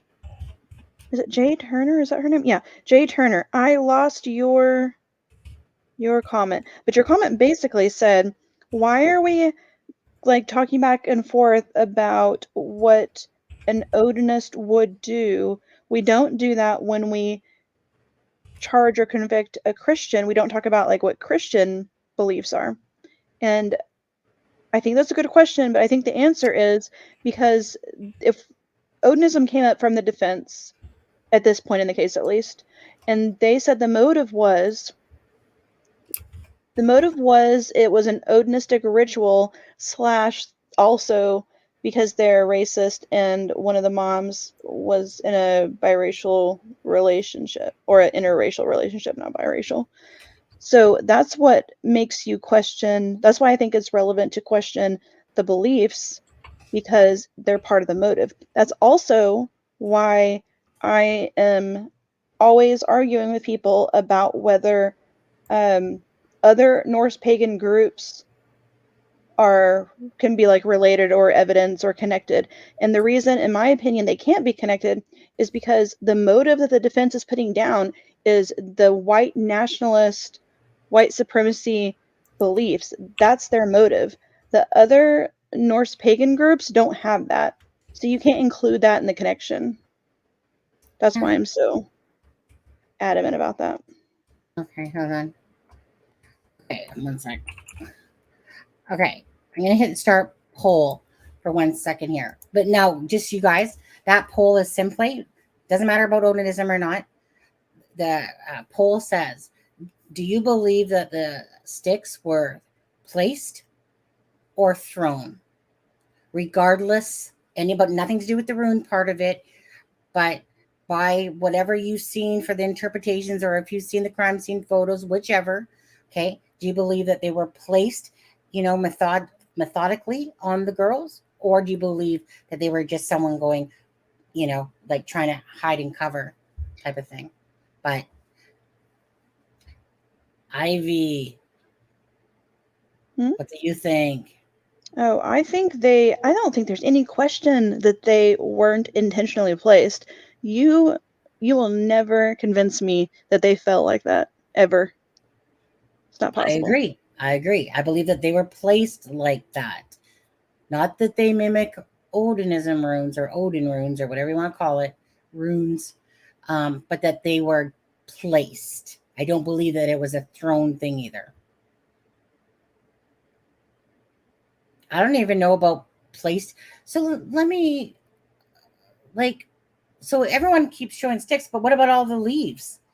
What about these supposed leaves that were all over the bodies or Libby's body or something? It's hard to know because we haven't seen a depiction of it. No, but the depictions probably would have shown that there was leaves to go with that in any of those depictions. Like it was said that there was leaves and sticks covering like Libby's body. Well, remember, we're seeing, in the photos that were leaked. Well, yeah. There aren't leaves on Libby, but that doesn't mean there weren't. That doesn't mean they hadn't the been. wind blew or something. I think it was True Crime Web or someone has said that a crime scene photo is a snapshot in time. And, from the time that, investigators arrive at the crime scene to the time they leave, of course, there's going to be photos taken at different times throughout that. And the photos that we're seeing represent a snapshot in time. Right. It doesn't mean there were not leaves on, more leaves there prior to when these photos were taken. I don't know. I'm just saying I know that, we were told that Libby was partially covered in leaves, and then that's not what's in the pictures. So there's also not a lot of, blood on the ground. But we also were told the girls were moved, a short distance. So right. Why would there be? Right. Oh my gosh, Snake drives me crazy when he says that. When he says there is no way the girls were killed where they were found. Like 5 or 7 feet over is still where they're found. Just because it's not in the picture frame. Who? Rick Snape. He doesn't. Rick Snape is like, there's no blood in the picture, so that means there's no way they were killed where they were found. But it's just outside of the frame a few feet. Oh, is that even the defense said that. Delphi After Dark? Oh yeah, sorry, Delphi After Dark. Okay, sorry, yeah. Yeah. Not bad. Yeah, and I didn't know you said that, but yeah, I mean, there wouldn't be, blood on the ground if the girls were moved, which we learned in the Ron Logan affidavit that they were moved But not a very short distance. far, or at least, yeah, a short distance. Well, He's saying they were like killed somewhere else. Oh, right. I mean, I've it even evidence of. says in Ron Logan's affidavit, search warrant thing or whatever, that they were moved. We know that they were moved. It was a matter of if it was 4 feet, 2 feet, whatever. Right. But they were moved, and hence probably why Libby's arm is the way it is. I guess up, doesn't either way the affidavit said that they were moved, I mean, if and that we there was know so the much bodies, blood. if we know the bodies were not, if the bodies were placed, feet away from where they were actually killed, of course there's not going to be blood on the ground. I think, I know we're not talking about this tonight, but I think one of the most intriguing, I don't know if that's the word, intriguing issues, in my opinion, right now that I don't hear that many people talk about besides on the surface is the giant difference in the way Abby and Libby were treated, down, in my opinion at least, down to even how they were moved. To me, even if I had to guess the way he moved Abby, even in the way he moved Abby, it was more gentle and precise.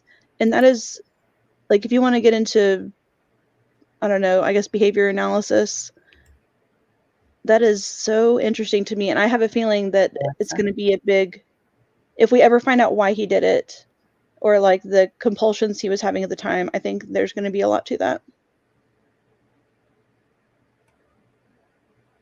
Yeah.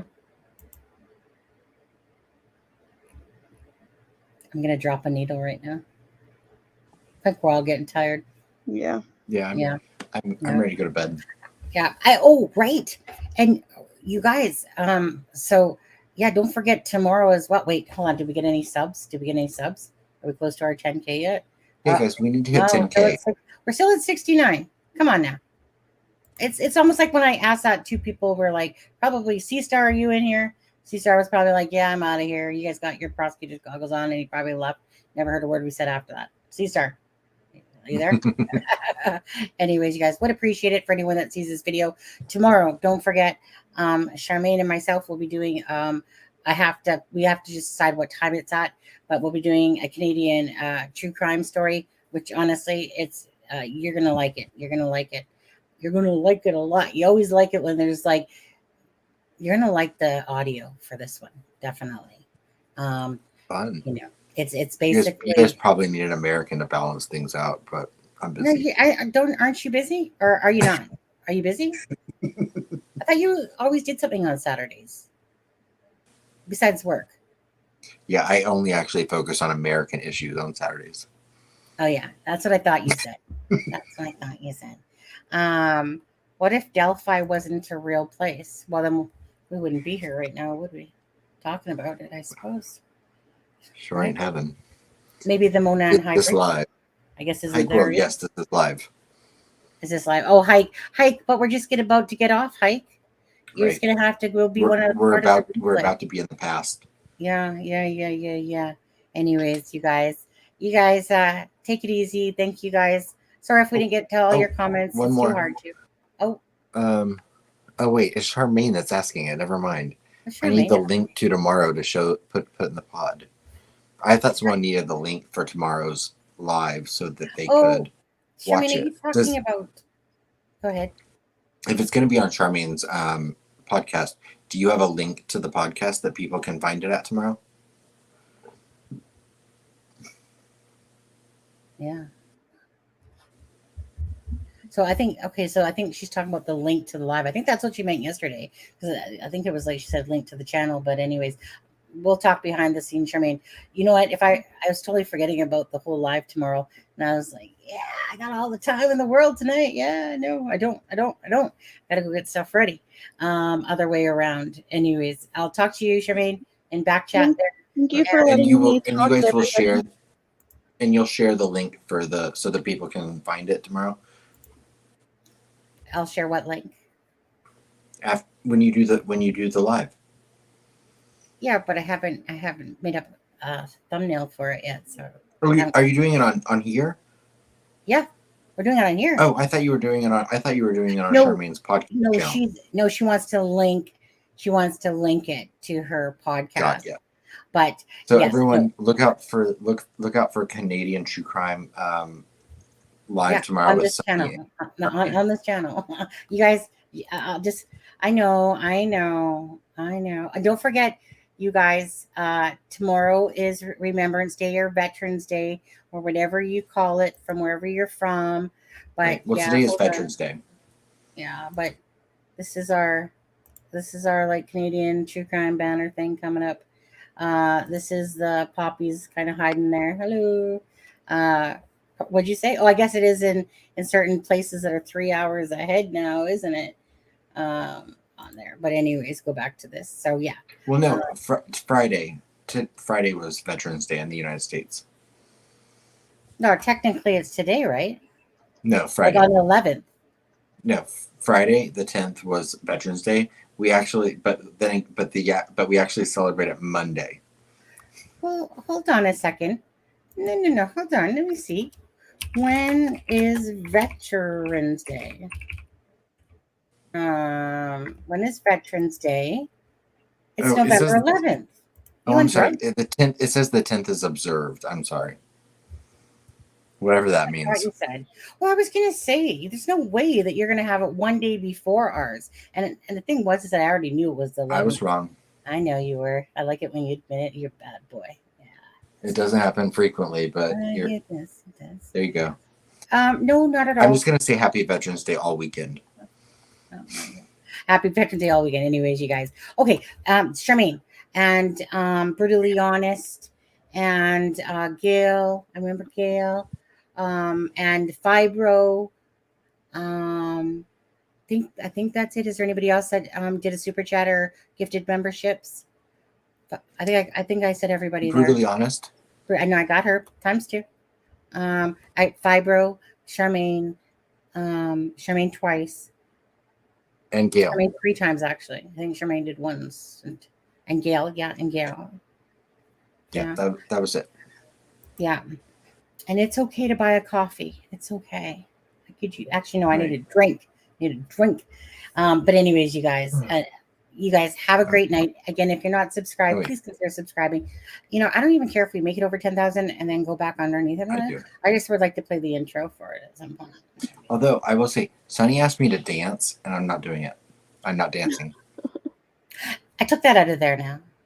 She's gonna get mad at me. But she was like, "Hey, will you do a dance?" And I was like, "Nope." So boring. No one wants to see that. Set your boundaries. I don't have too many boundaries, to be honest. I don't even really have a filter, to be honest. So yeah. See, I don't either, but I'm there. like, but dancing, no one wants to see that. Oh, you just have to be a chair dancer. No one wants to see it. Stand against the wall, twerk your butt there. You know how it goes. Anyway. No one wants to see me magic mic it up here. Today here, yeah. Oh, I hear someone digging me. All right, we're out of here, guys. Thank you so much. For having me on. Thanks for the chat. Thank you to everyone. Thank you so much. And I suppose Ivy, love you. Thank you. Thank you. Bye. Bye, guys. And I just want to, again, there's some names in here that we haven't seen before. Thank you for your input in tonight's live, and to thank everyone as well, again, for always keeping it classy in here, keeping it nice and keeping it, full of great questions. Appreciate that. Lisa's like, I want to see. Lacey's not here though, Lisa. So sorry. Yeah, but Lisa wants to see so she can make fun of me. Yeah, right. Okay. And with that being said, thanks again. Take care, Fig. Take care, Charmaine. Take care, everybody. I'm just looking for the outro now. Okay, we'll bye. See you Monday. No, we will. Me and Charmaine will see them tomorrow. Oh, yeah. For the shut your. I'll see you Monday. The ladies will see you tomorrow. Thanks. Yeah, we'll probably hop on the live tomorrow. Watch them. All right, you just can't resist. Stay away. All right, bye, guys. Love you. This is Sunny Justice and Aspen Connor from It's a Crime and Shame, wishing you all a good night.